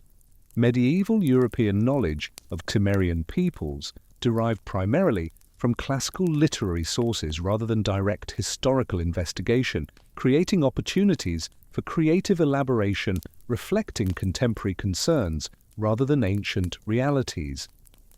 The crusading period's emphasis on conflicts between Christian and non-Christian peoples provided interpretive frameworks casting historical Cimmerians as early examples of barbarian threats to civilized society. Chronicle writers incorporated Cimmerian references as historical precedents for contemporary conflicts, using ancient examples to legitimize military campaigns against various nomadic peoples threatening European frontiers. The Cimmerians had become myth, but the myth was based on terrifying reality, a reality that had reshaped the ancient world and left an indelible mark on human history. The Renaissance revival of classical learning brought renewed scholarly attention to ancient sources regarding Cimmerian peoples, but humanist approaches to historical interpretation often prioritized literary elegance over factual accuracy. The development of systematic philological methods enabled more sophisticated analysis of ancient texts, but absence of archaeological evidence meant textual criticism remained the primary tool for understanding Cimmerian history. This methodological limitation encouraged continued reliance on literary sources that had already incorporated substantial legendary materials, perpetuating earlier confusions between historical and mythological elements. The emergence of comparative historical methods during the Enlightenment created new possibilities for understanding Cimmerian peoples within broader patterns of nomadic migration and cultural interaction. Edward Gibbon's treatment of barbarian invasions in The Decline and Fall of the Roman Empire established analytical frameworks interpreting Cimmerian activities as early examples of recurring historical patterns involving nomadic pressure on sedentary civilizations. This comparative approach provided valuable insights into structural factors underlying nomadic sedentary conflicts, while sometimes obscuring the specific historical circumstances shaping Cimmerian activities.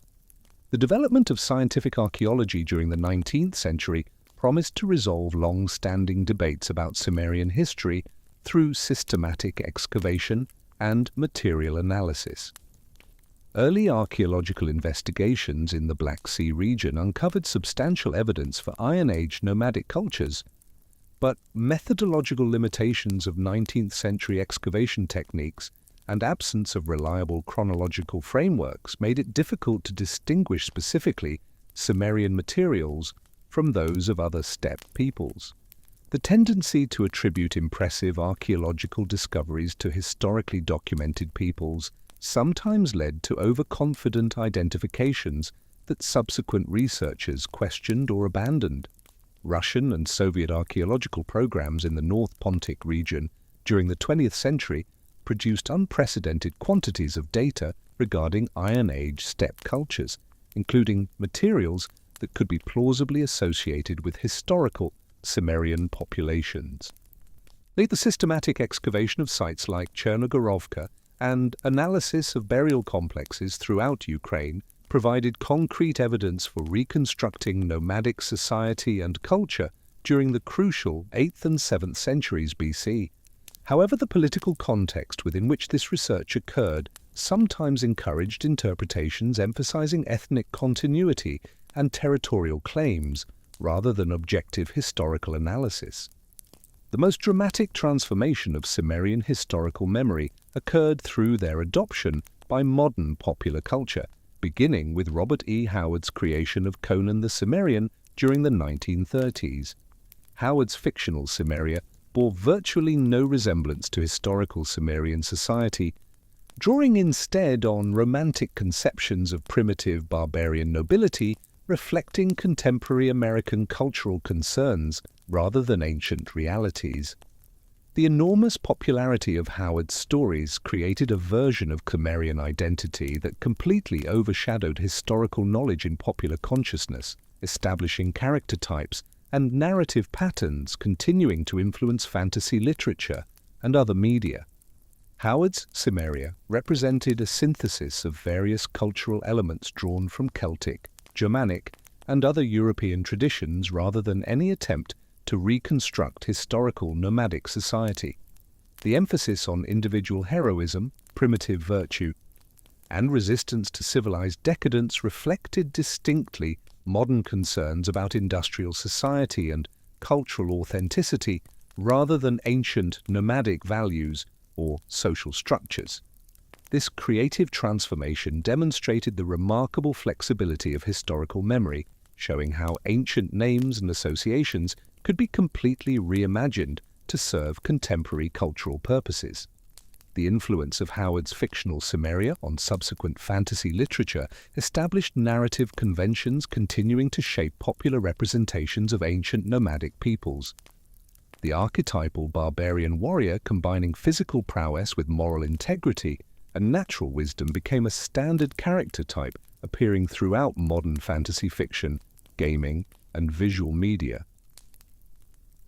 These fictional representations often incorporate elements derived from various historical nomadic cultures, but the specific association with Cimmerian peoples reflects Howard's creative legacy rather than historical documentation. Contemporary historical fiction dealing with ancient nomadic peoples faces the challenge of distinguishing between historically plausible reconstructions and popular mythologies that have become embedded in cultural consciousness. Authors attempting to portray historical Cimmerians must navigate between archaeological evidence remaining incomplete and controversial, classical sources combining factual information with legendary materials, and popular expectations shaped by decades of fantasy literature. This creative challenge reflects broader issues in historical fiction regarding the balance between accuracy and accessibility in representing ancient peoples and cultures. Today, when someone mentions Cimmerian, most people think of Conan, the mighty barbarian warrior from the frozen north. Few realize they're invoking the name of real people who actually existed and actually terrorized the ancient world.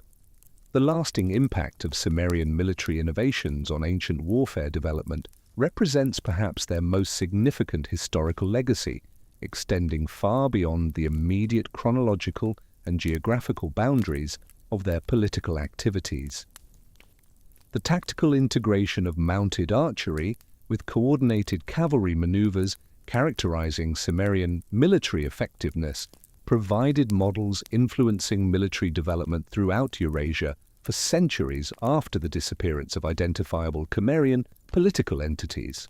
Archaeological evidence from diverse cultural contexts reveals weapons designs, tactical equipment, and military practices traceable to innovations first developed within Cimmerian military culture.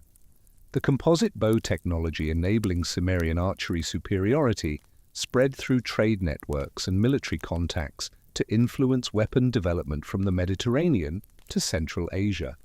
The sophisticated understanding of material science and engineering principles required for effective composite bow construction created technical knowledge transmitted through craft traditions and military exchanges long after its original cultural context had disappeared. Archaeological analysis of bow fragments from sites throughout the ancient world reveals construction techniques and design principles deriving from innovations first documented in Cimmerian contexts. Cavalry tactics developed by Cimmerian military leaders provided foundational concepts that subsequent nomadic and sedentary armies adapted to their own strategic requirements and cultural contexts. The coordination of mounted archery with close combat cavalry charges created tactical possibilities requiring fundamental changes in military training, equipment design, and battlefield organization. The influence of these tactical innovations can be traced through military developments in Persian, Greek, Roman, and various Central Asian armies that incorporated elements derived from original Cimmerian military practices. The metallurgical techniques producing superior Cimmerian weapons influenced iron-working traditions throughout the ancient world through various forms of technological transfer and cultural exchange. The sophisticated understanding of differential heat treatment, pattern welding, and alloy composition characterizing Cimmerian weapon production created technical standards that subsequent smiths sought to match or exceed. Archaeological evidence from weapon production sites across Eurasia reveals manufacturing techniques and quality control methods deriving from innovations first developed within nomadic military cultures. Horse breeding programs initiated by Cimmerian peoples to produce mounts optimized for warfare created genetic lineages influencing equine development throughout the ancient world. The selective breeding techniques, producing horses capable of carrying armored riders across extended distances while maintaining speed and maneuverability, required sophisticated understanding of equine genetics and behavior. The influence of these breeding programs can be traced through archaeological analysis of horse remains from sites throughout Eurasia, revealing morphological characteristics deriving from bloodlines first developed within steppe nomadic cultures.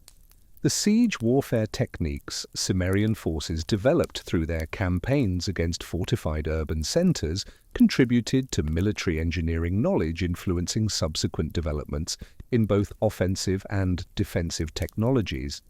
The adaptation of traditional nomadic mobility advantages to requirements of sustained siege operations created tactical innovations that were studied and adopted by various sedentary armies. Archaeological evidence from fortification sites throughout Anatolia and the Near East reveals defensive modifications reflecting responses to siege techniques first employed by nomadic forces. The intelligence gathering and reconnaissance capabilities enabling Cimmerian strategic advantages provided organizational models influencing military development throughout the ancient world. The systematic collection and analysis of information regarding enemy capabilities, terrain features, and political developments required institutional structures transcending traditional nomadic social organization. The effectiveness of these intelligence systems encouraged their adoption by sedentary armies seeking to improve their strategic planning and tactical coordination capabilities. The integration of different ethnic and cultural groups within Cimmerian military formations created organizational precedents, influencing subsequent developments in military recruitment and command structures. The successful coordination of diverse tribal contingents under unified command required administrative innovations balancing central authority with respect for traditional autonomy and cultural practices. These organizational solutions provided models adapted by various imperial armies seeking to incorporate diverse populations within unified military structures. The diplomatic and political strategies Cimmerian leaders employed in their interactions with sedentary civilizations contributed to development of international relations concepts, influencing subsequent political developments throughout the ancient world. The successful negotiation of tribute arrangements, military alliances, and territorial agreements required sophisticated understanding of comparative political systems and cultural differences. The precedents established through these diplomatic activities provided frameworks that subsequent nomadic and sedentary peoples adapted to their own political requirements. The Cimmerians changed warfare itself. Their innovations in cavalry tactics, archery, siege warfare, and military organization became the foundation for how armies would fight for the next 1,000 years. As we reach the conclusion of this comprehensive examination of Cimmerian history, it becomes clear their legacy extends far beyond the immediate chronological boundaries of their political existence. From their origins in the North Pontic, steps through their dramatic military campaigns across Anatolia and the Near East, the Cimmerians represent a crucial link in the chain of cultural transmission connecting the nomadic world with sedentary civilizations throughout antiquity.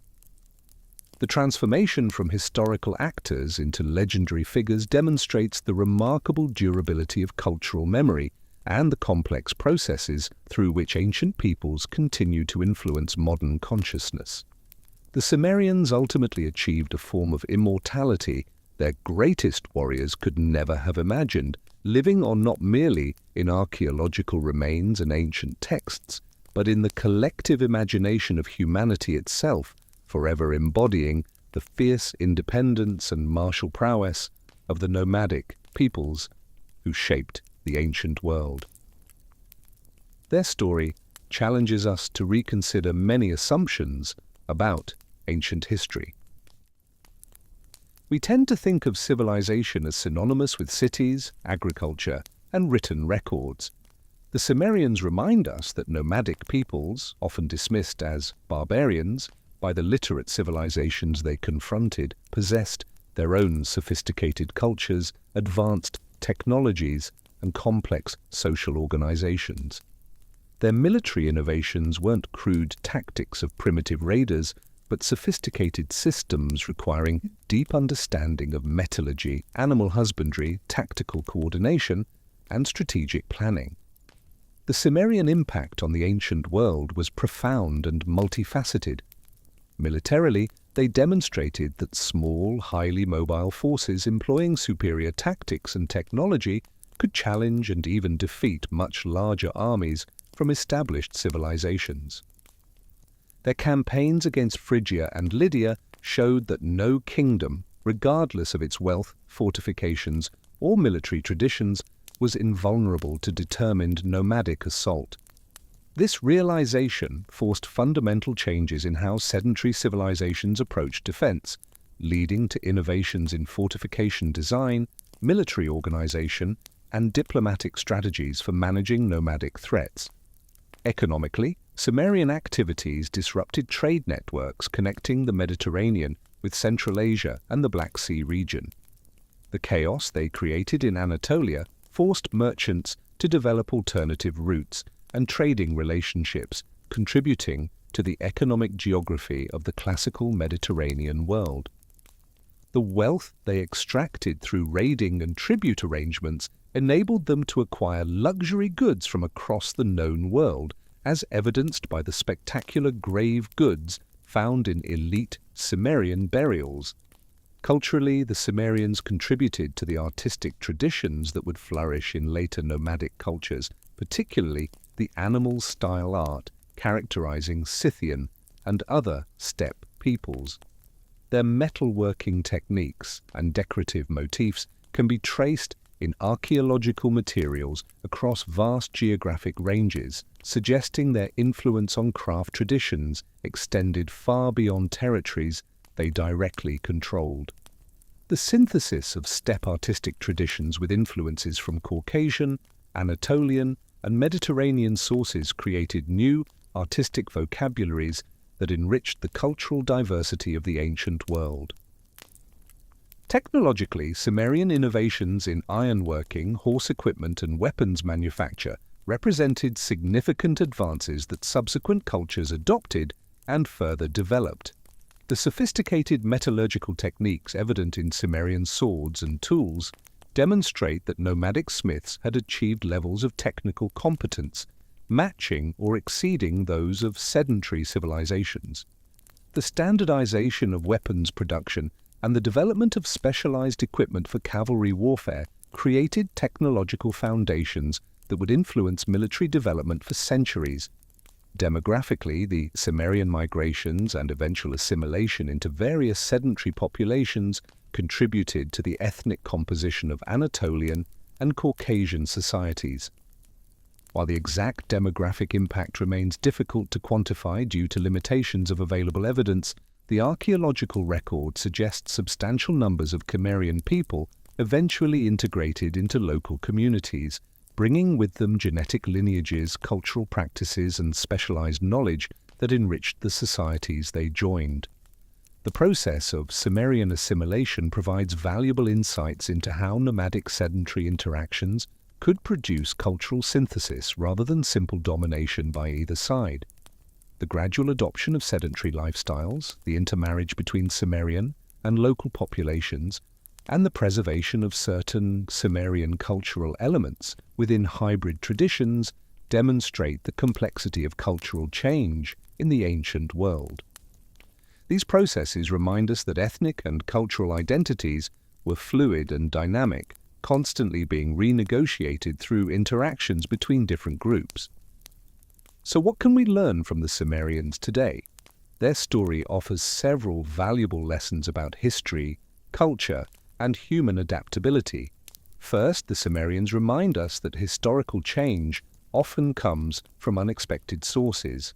The established kingdoms of Anatolia and the Near East focused their attention on traditional rivals, other sedentary civilizations with whom they competed for territory and resources.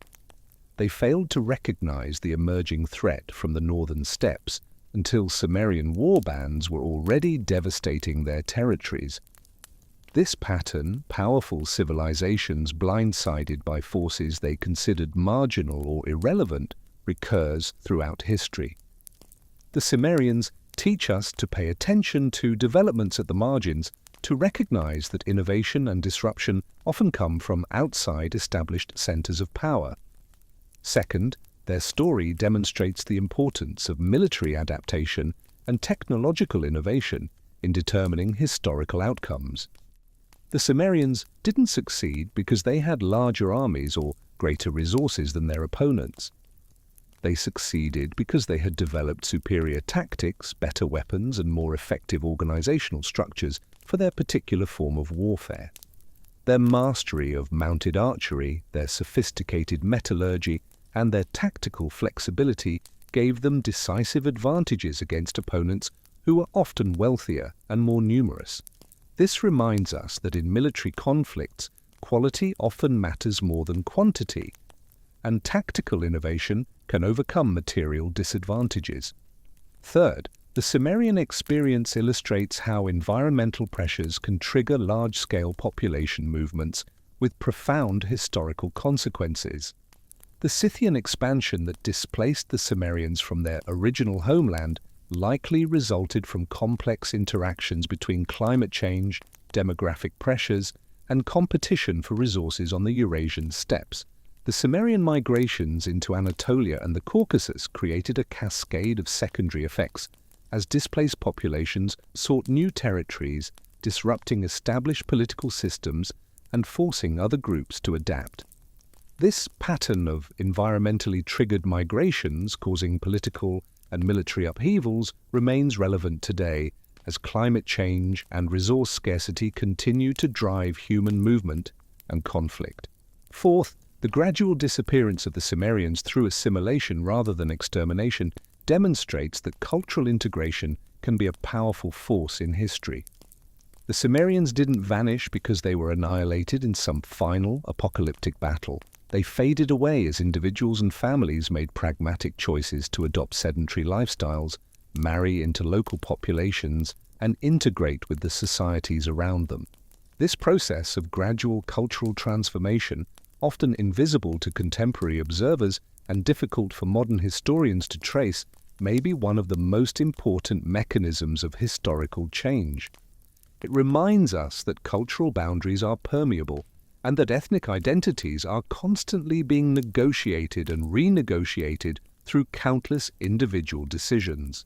Fifth, the transformation of the Cimmerians from historical reality into mythological symbol demonstrates the power of storytelling in shaping cultural memory. The Cimmerians lived for perhaps 2 or 3 centuries as a distinct political and cultural entity. They've existed for over 2.5 millennia as legendary figures in Western imagination. The literary Cimmerians, created by Greek and Roman authors, transformed by medieval chroniclers, and reimagined by modern fantasy writers, have had far greater cultural impact than the historical people ever could have achieved through their military campaigns alone. But this reminds us that how we remember and tell stories about the past profoundly shapes our understanding of the present and our imagination of possible futures. The scholarly challenges in studying the Cimmerians highlight important methodological issues in ancient history and archaeology. The difficulties in definitively identifying Cimmerian archaeological materials, the problems in correlating textual sources with material evidence, and the debates over ethnic identification reflect broader questions about how we study and understand ancient peoples. These methodological challenges remind us to remain humble about what we can know with certainty about the distant past, and to acknowledge the limitations of our evidence while still working to reconstruct the most accurate picture possible. The Cimmerian story also raises important questions about the relationship between nomadic and sedentary societies in the ancient world. Traditional historical narratives, written primarily by and for sedentary civilizations, have often portrayed nomadic peoples as destructive barbarians threatening civilization. The Cimmerian example complicates this narrative by revealing sophisticated nomadic cultures with their own technological innovations, artistic traditions, and complex social organizations. Their interactions with sedentary civilizations involved not just conflict, but also cultural exchange, technological transfer, and eventual integration that enriched both nomadic and sedentary societies. The lasting influence of Cimmerian military innovations on subsequent warfare demonstrates that nomadic societies made crucial contributions to human cultural and technological development. Far from being primitive peoples who existed outside the stream of historical progress, the Cimmerians were active agents of historical change whose innovations shaped the development of military technology and tactical doctrine throughout Eurasia. They were in many ways ahead of their time. The Cimmerian legacy in modern popular culture, while historically inaccurate, speaks to enduring human fascination with the idea of fierce, independent warriors living outside the constraints of civilized society. Robert E. Howard's Conan and the countless imitators his character inspired tap into deep cultural anxieties and aspirations regarding the relationship between civilization and barbarism, individual freedom and social constraint, primitive authenticity and modern artificiality. The fact that these fictional creations bear the Cimmerian name, even though they have virtually nothing to do with historical Cimmerian society, demonstrates how ancient names and associations can be appropriated to serve contemporary cultural purposes. This phenomenon isn't unique to the Cimmerians, but their example is particularly striking because the historical reality and the fictional representation have diverged so completely. The continued scholarly interest in the Cimmerians reflects their importance for understanding broader historical processes during a crucial period of transition in the ancient Near East and the Mediterranean world. The 8th and 7th centuries BC witnessed profound changes in political organization, military technology, cultural exchange, and demographic patterns that would shape the subsequent development of Western civilization. The Cimmerians were important actors in these transformative processes, and understanding their role helps us comprehend the complex interactions between different peoples and cultures during this pivotal period. Future research on the Cimmerians will likely benefit from several developing areas of investigation. Advances in archaeological science, including improved radiocarbon dating techniques, DNA analysis of human remains, and sophisticated metallurgical analysis, promise to provide more precise information about Cimmerian chronology, population movements, and technological capabilities. Expanded archaeological excavations in regions where Cimmerian presence is documented or suspected may uncover new material evidence, refining our understanding of their society and culture. Continued analysis of ancient textual sources using improved philological methods and comparative approaches may resolve some existing debates regarding Cimmerian origins, activities, and ultimate fate. The integration of paleoclimatic data with archaeological and historical evidence may clarify the environmental factors influencing Cimmerian migrations and the Scythian expansion that triggered them. Comparative studies examining other instances of nomadic sedentary interaction throughout history may provide theoretical frameworks for better understanding Cimmerian activities and their impact on ancient Near Eastern societies. Despite these promising research directions, we must acknowledge that many questions about the Cimmerians will likely remain unanswered. The absence of written records in the Cimmerian language, the difficulties in definitively identifying Cimmerian archaeological materials, and the gaps in ancient historical sources mean that our understanding of Cimmerian society and culture will always be incomplete. We can reconstruct general patterns of their material culture, military organization, and historical activities, but the internal perspectives, religious beliefs, political structures, and daily life experiences of Cimmerian people remain largely inaccessible to us.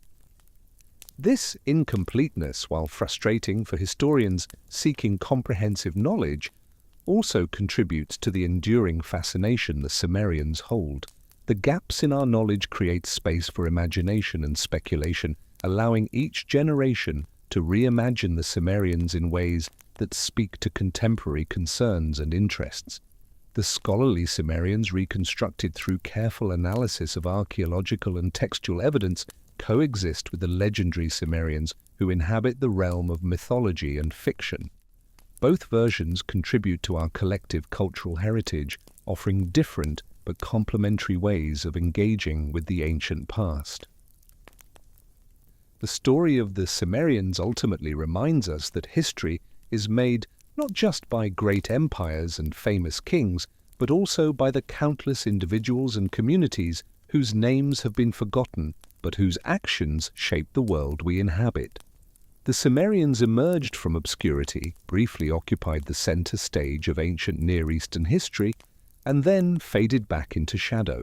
But during their moment in the spotlight, they demonstrated the capacity of determined peoples to challenge established powers, to innovate in response to new challenges, and to leave lasting legacies that extend far beyond their lifetimes. As we conclude this exploration of Cimmerian history, we're left with a profound appreciation for the complexity and dynamism of the ancient world. The story of these mysterious horsemen from the steppes challenges simple narratives of progress and civilization, reminding us that historical change emerges from the interactions between diverse peoples with different cultures, technologies, and social organizations. Their legacy lives on in everything from modern cavalry tactics to fantasy literature.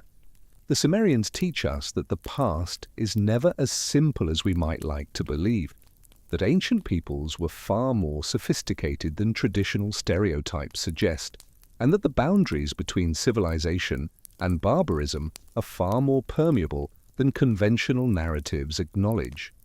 In the grand sweep of human history, the Cimmerians represent a fascinating chapter in the ongoing story of human migration, cultural interaction, and historical transformation.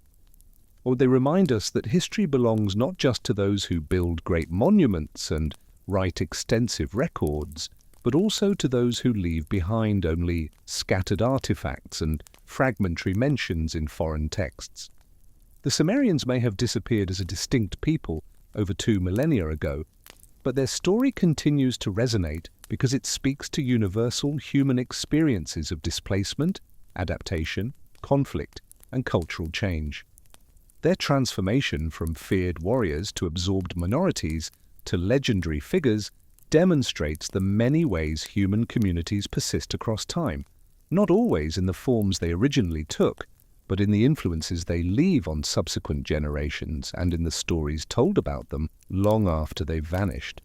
The archaeological evidence they left behind, the distinctive swords, beti, the sophisticated horse equipment, the elaborate burial mounds, provides tangible connections to real people who lived, fought, loved, and died thousands of years ago.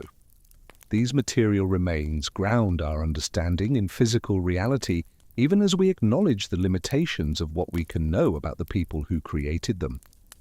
The textual references in Assyrian archives and Greek histories preserve memories of Cimmerian activities, though filtered through the perspectives and prejudices of their sedentary chroniclers. The military innovations they pioneered continue to influence how we think about cavalry warfare and mounted archery even today.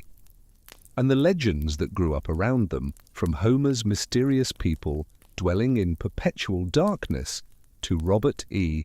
Howard's fierce barbarian warriors, demonstrate the power of cultural memory to transform historical reality into mythological symbol. The Cimmerians were real people who lived real lives in a specific historical context. They were also symbols of the mysterious North, representatives of barbarian ferocity, and ultimately became fictional archetypes embodying certain idealized or feared qualities. These multiple Cimmerians, historical, legendary, and fictional, coexist in our cultural consciousness, each serving different purposes and speaking to different aspects of human experience. For historians and archaeologists, the Cimmerians present ongoing challenges and opportunities for research, requiring careful analysis of limited evidence and sophisticated interpretation of complex cultural processes. For writers and artists, the Cimmerians provide rich material for creative reimagining, offering a name and some basic associations that can be developed in countless directions. For general audiences, the Cimmerians offer an engaging story of mysterious warriors from the distant past whose dramatic conflicts with ancient kingdoms capture the imagination while providing insights into a fascinating period of historical transformation. The continuing scholarly debates about Cimmerian origins, ethnicity, and historical impact demonstrate that ancient history remains a living field of inquiry where new evidence and new interpretative frameworks constantly reshape our understanding of the past. The questions that drive Cimmerian research: who were they? Where did they come from? How did they achieve their military successes? What happened to them? Are the fundamental questions historians ask about any human community, and the challenges in answering these questions for the Cimmerians reflect broader challenges in studying ancient peoples who left limited direct evidence of their existence. The methodological sophistication required to study the Cimmerians, combining archaeological analysis, textual criticism, linguistic investigation, and comparative historical analysis, demonstrates the multidisciplinary nature of modern ancient history. Understanding the Cimmerians requires expertise in excavation techniques, metallurgical analysis, ancient languages, military history, anthropology, and numerous other specialized fields. This collaborative, multidisciplinary approach to historical research has produced increasingly nuanced and sophisticated understandings of Cimmerian society and culture, even as it has also revealed how much remains unknown and perhaps unknowable, the Cimmerians force us to confront fundamental questions about historical knowledge and interpretation. How do we reconstruct the history of peoples who left no written records of their own? How do we interpret archaeological materials that might be attributed to different cultural groups? How do we evaluate textual sources written by hostile outsiders? How do we balance the desire for definitive answers with the reality of limited and ambiguous evidence? The Cimmerians don't provide easy answers to these questions, but grappling with them in the Cimmerian context helps us develop more sophisticated approaches to historical inquiry generally. And so we come full circle. We began with the image of Sardis burning in 652 BC, King Gyges dead, his magnificent capital in flames, the Cimmerian horsemen triumphant. We've traced the long journey from the North Pontic steppes to that moment of victory, and beyond to the gradual dissolution of Cimmerian identity in the decades that followed. We've examined the archaeological evidence that reveals their sophisticated material culture, the textual sources that document their military campaigns, and the scholarly debates that continue to shape our understanding of who they were and what they accomplished. The Cimmerians emerged from a world we can barely glimpse, the vast grasslands of southern Ukraine and Russia during the late Bronze Age and early Iron Age. They mastered the technologies that would make them formidable warriors: iron metallurgy, composite bow construction, advanced horse breeding and training. They developed the tactical innovations, coordinated mounted archery, rapid cavalry maneuvers, adaptable siege techniques that made them feared throughout the ancient Near East. They built a society that, while leaving few permanent settlements or monumental architecture, was sophisticated enough to maintain cultural continuity across vast geographic ranges and coordinate complex military operations involving thousands of warriors. Then they faced the crisis that would define their historical trajectory, the Scythian expansion that forced them from their ancestral homeland.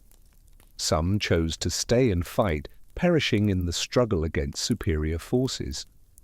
Others chose migration, embarking on journeys that would take them hundreds of miles from their traditional territories into entirely new environments and political contexts. These migrants became the Cimmerians who terrified Assyria, destroyed Phrygia, challenged Lydia, and raided Greek colonies around the Black Sea. For several generations they were the dominant military power in Anatolia and the Caucasus, extracting tribute from kingdoms, sacking cities, and reshaping the political landscape through their campaigns. But success contained the seeds of eventual failure. The continuous warfare that sustained Cimmerian power gradually undermined the demographic and economic foundations of their society. The wealth acquired through raiding created social stratification that fragmented traditional political structures. The geographic dispersion of Cimmerian forces across multiple theatres weakened coordination and unity, and their enemies learned to fight back effectively, developing counter-strategies that neutralized Cimmerian tactical advantages. The assimilation that followed was not a sudden collapse, but a gradual dissolution, individuals and families making pragmatic decisions to adopt sedentary lifestyles, to marry into local populations, to exchange nomadic mobility for the security and prosperity that established communities could offer. Former warriors became mercenaries in foreign armies, then landowners, craftsmen, and merchants. The distinctive Cimmerian identity that had united these diverse groups during their migrations and military campaigns slowly faded as practical considerations and generational change eroded cultural continuity. By the early 6th century BC, the Cimmerians had largely disappeared as a distinct political entity, absorbed into the various peoples of Anatolia and the Caucasus. But they didn't vanish without a trace. The weapons technologies they had pioneered continued to influence military development throughout Eurasia. The artistic traditions they had contributed to enrich the cultural heritage of subsequent steppe nomads. The genetic lineages they introduced persisted in the populations that absorbed them. and the memories of their campaigns lived on in the historical records and oral traditions of the peoples they had encountered. These historical memories then underwent their own transformation, evolving from factual accounts into legendary narratives as Greek and Roman authors shaped Cimmerian stories to serve literary and didactic purposes. Homer's Cimmerians dwelling in perpetual darkness at the edge of the world, Herodotus's historical Cimmerians driven from their homeland by Scythian pressure, the medieval chronicler's barbaric Cimmerians threatening Christian civilization. Each version added new layers to the Cimmerian legend while often obscuring the historical realities beneath. And finally, in the 20th century, Robert E. Howard created an entirely fictional Cimmeria that would become the most widely known version of the Cimmerian name, despite bearing virtually no resemblance to the historical people. The fact that millions of people have encountered the name Cimmerian through Conan and other fantasy works, while relatively few know about the historical Cimmerians, demonstrates the power of popular culture to shape collective memory, and the gap that often exists between scholarly knowledge and popular understanding of the ancient world. This journey through Cimmerian history, from archaeological sites to ancient texts to modern fantasy, reveals how complex and multifaceted our relationship with the past really is. The Cimmerians exist simultaneously as archaeological phenomena to be studied through systematic excavation and analysis, as historical actors documented in ancient sources requiring critical interpretation, as legendary figures whose stories have been told and retold for millennia, and as fictional characters created to serve contemporary cultural purposes. All these Cimmerians are real in different ways. The archaeological Cimmerians are real as material remains that can be touched and measured. The historical Cimmerians are real as events that actually occurred and influenced subsequent developments. The legendary Cimmerians are real as cultural memories that shaped how later peoples understood their past, and the fictional Cimmerians are real as imaginative creations that speak to enduring human concerns and desires. Understanding the Cimmerians requires engaging with all these different versions while recognizing the distinctions between them. We can appreciate the historical Cimmerians reconstructed through careful scholarship without rejecting the legendary or fictional Cimmerians as somehow invalid. Each serves different purposes and provides different insights. The historical Cimmerians teach us about a specific period of ancient history. The legendary Cimmerians reveal how cultural memory works and how stories change across time. And the fictional Cimmerians demonstrate how ancient names and associations can be creatively reimagined to address contemporary concerns. The ultimate significance of the Cimmerians lies not in any single achievement or characteristic, but in what their story reveals about the complex processes of historical change, cultural interaction, and memory formation that shape human societies across time. They remind us that history is made by diverse peoples interacting in complex ways, that technological and military innovations can emerge from unexpected sources, that cultural boundaries are permeable and identities are fluid, that environmental pressures can trigger cascading political and social changes, that small groups can have disproportionate historical impacts under the right circumstances, that assimilation and cultural synthesis are powerful forces in historical development, and that how we remember and tell stories about the past profoundly shapes our understanding of ourselves and our world.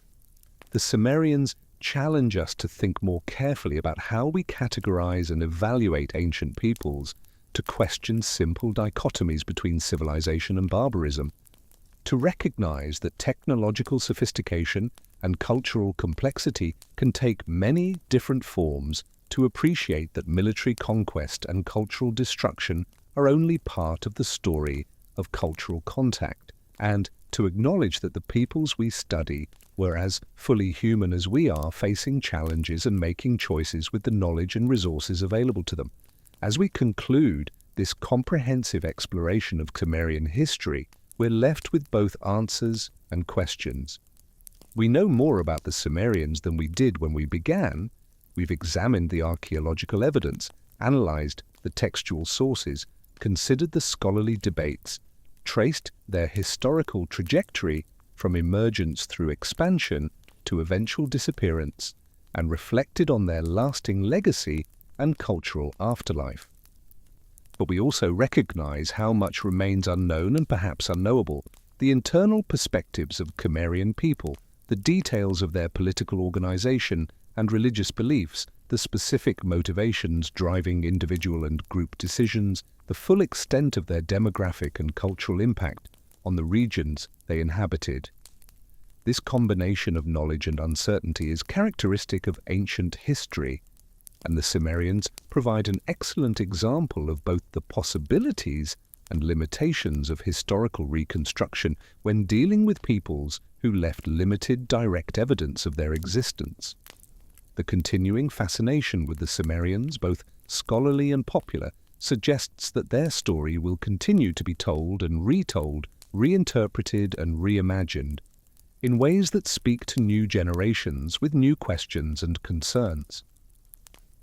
Future archaeological discoveries may reshape our understanding of Cimmerian material culture. New analytical techniques may resolve current debates about chronology and ethnic identification.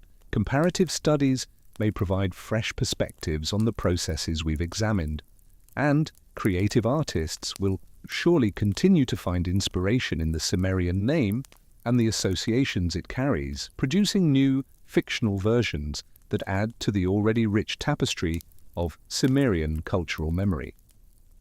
The Cimmerians began as a people emerging on the North Pontic steppes during the transition from Bronze Age to Iron Age. They became feared warriors who challenged the greatest powers of their time. They transformed into absorbed minorities within the societies they had once raided.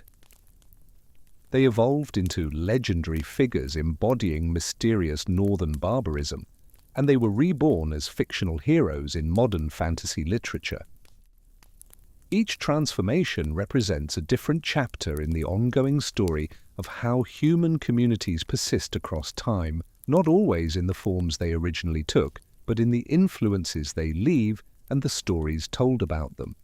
Subscribe to Flow of History to explore more epic transformations, from the Scythians who displaced the Cimmerians to the Huns and Mongols who would later follow similar paths of conquest and cultural impact.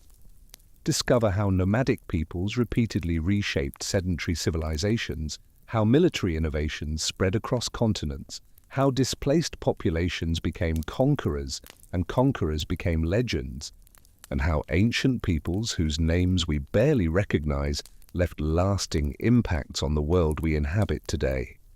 The Cimmerian story is just one thread in the vast tapestry of human history, but it's a thread that connects Bronze Age steppes to Iron Age Anatolia, ancient military campaigns to modern fantasy literature, archaeological excavations to scholarly debates, and historical reality to cultural memory.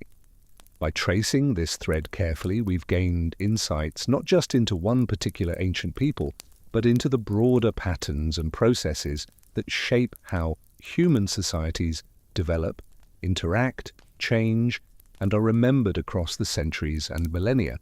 The legacy of the Cimmerians extends in multiple directions simultaneously.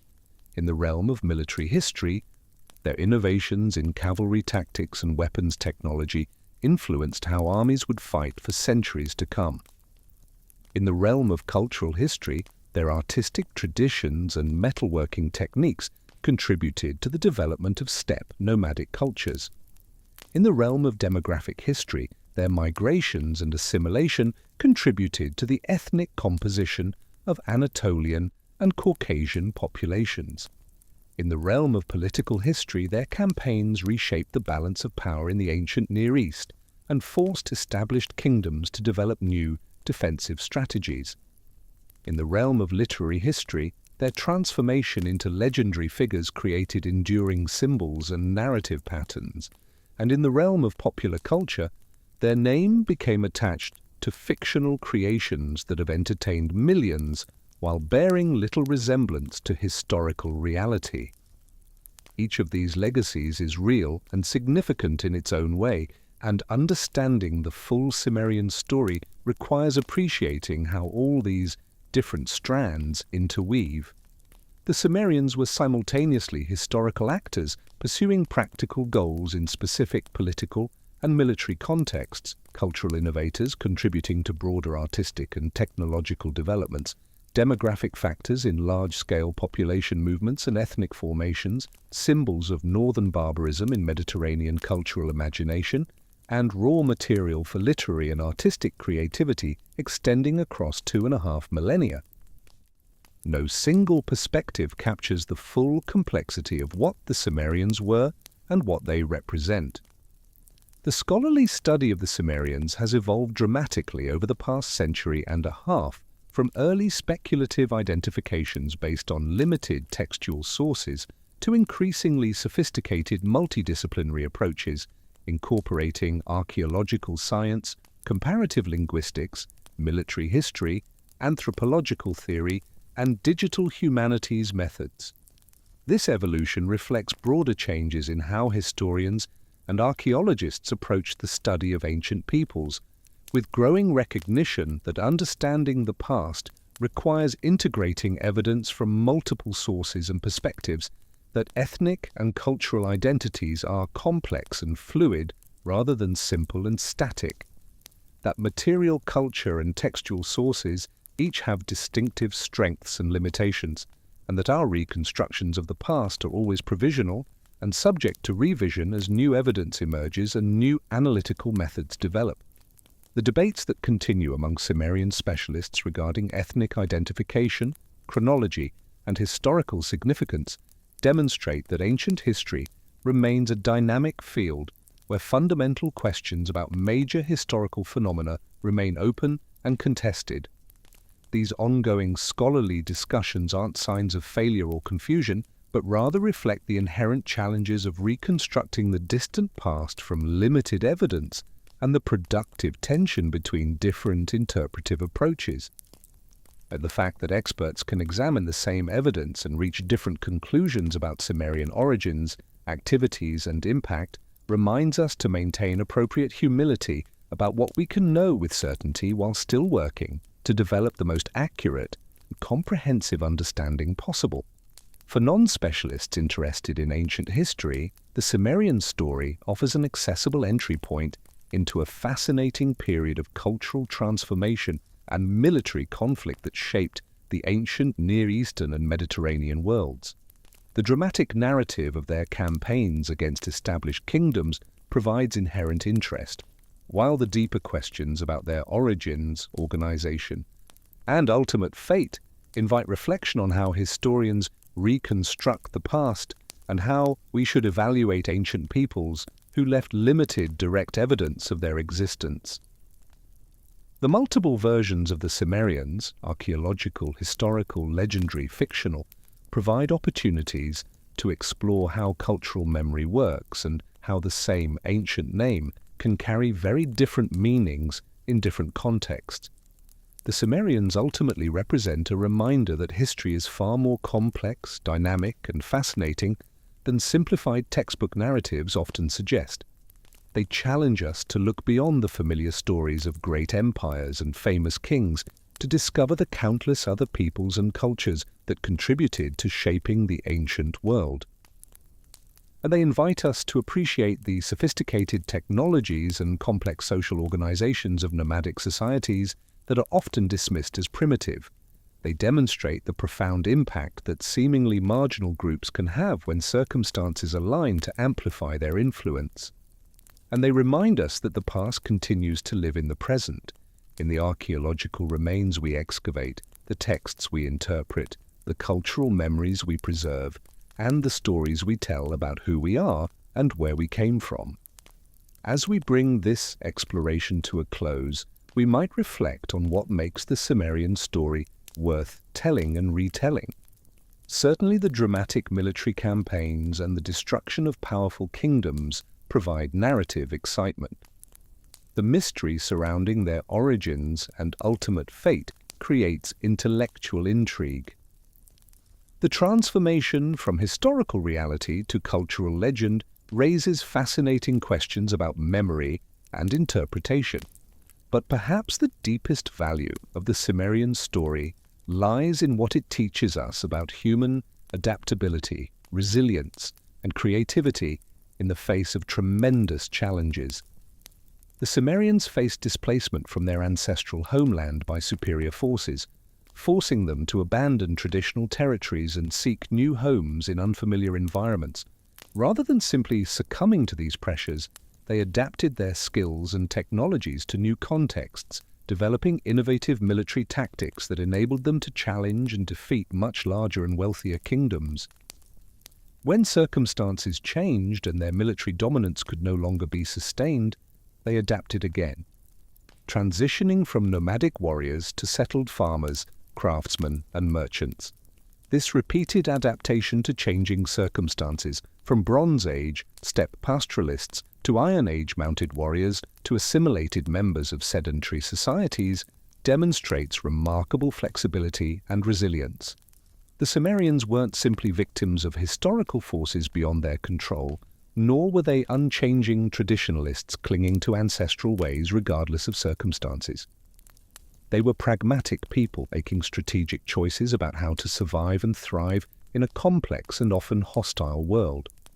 They recognized when traditional approaches no longer worked and developed new strategies appropriate to changed conditions. They balanced maintenance of cultural identity with the practical necessities of adaptation to new environments and political situations, and they left lasting legacies not just through military conquest, but through technological innovation, cultural synthesis, and demographic contribution to subsequent populations. The story of the Cimmerians also reminds us that historical change rarely follows simple, linear patterns. Their trajectory from emergence to dominance to dissolution involved complex interactions between environmental factors, demographic pressures, technological innovations, military conflicts, political negotiations, economic considerations, and countless individual decisions. Understanding this complexity requires resisting the temptation to reduce their story to simple narratives of barbaric invasion or civilizational decline. The reality was far more nuanced, involving both destruction and creation, both conflict and cooperation, both cultural continuity and radical transformation. The methodological challenges in studying the Cimmerians, distinguishing their archaeological materials from those of other steppe peoples, interpreting biased textual sources, correlating different types of evidence, acknowledging the limitations of what we can know, reflect broader issues in historical research that extend far beyond this particular case. How do we study peoples who left no written records of their own? How do we interpret material culture to reconstruct social organization and cultural practices? How do we evaluate sources written by hostile outsiders? How do we balance the desire for definitive answers with recognition of evidential limitations? The Cimmerian case provides no easy solutions to these methodological problems, but grappling with them in this specific context helps develop more sophisticated approaches to historical inquiry generally. The continuing scholarly interest in the Cimmerians, despite the evidential challenges and methodological difficulties, reflects their importance for understanding a crucial period of transition in ancient Eurasian history. The 8th and 7th centuries BC witnessed profound changes in political organization, military technology, trade networks, demographic patterns, and cultural interactions that would shape subsequent developments throughout the ancient Near East and Mediterranean world. The Cimmerians were significant actors in these transformative processes, and understanding their role enhances our comprehension of how the ancient world evolved during this pivotal period. The cultural afterlife of the Cimmerians, their transformation from historical actors to legendary figures to modern fictional characters, provides valuable insights into how cultural memory operates and how the past continues to influence the present in unexpected ways.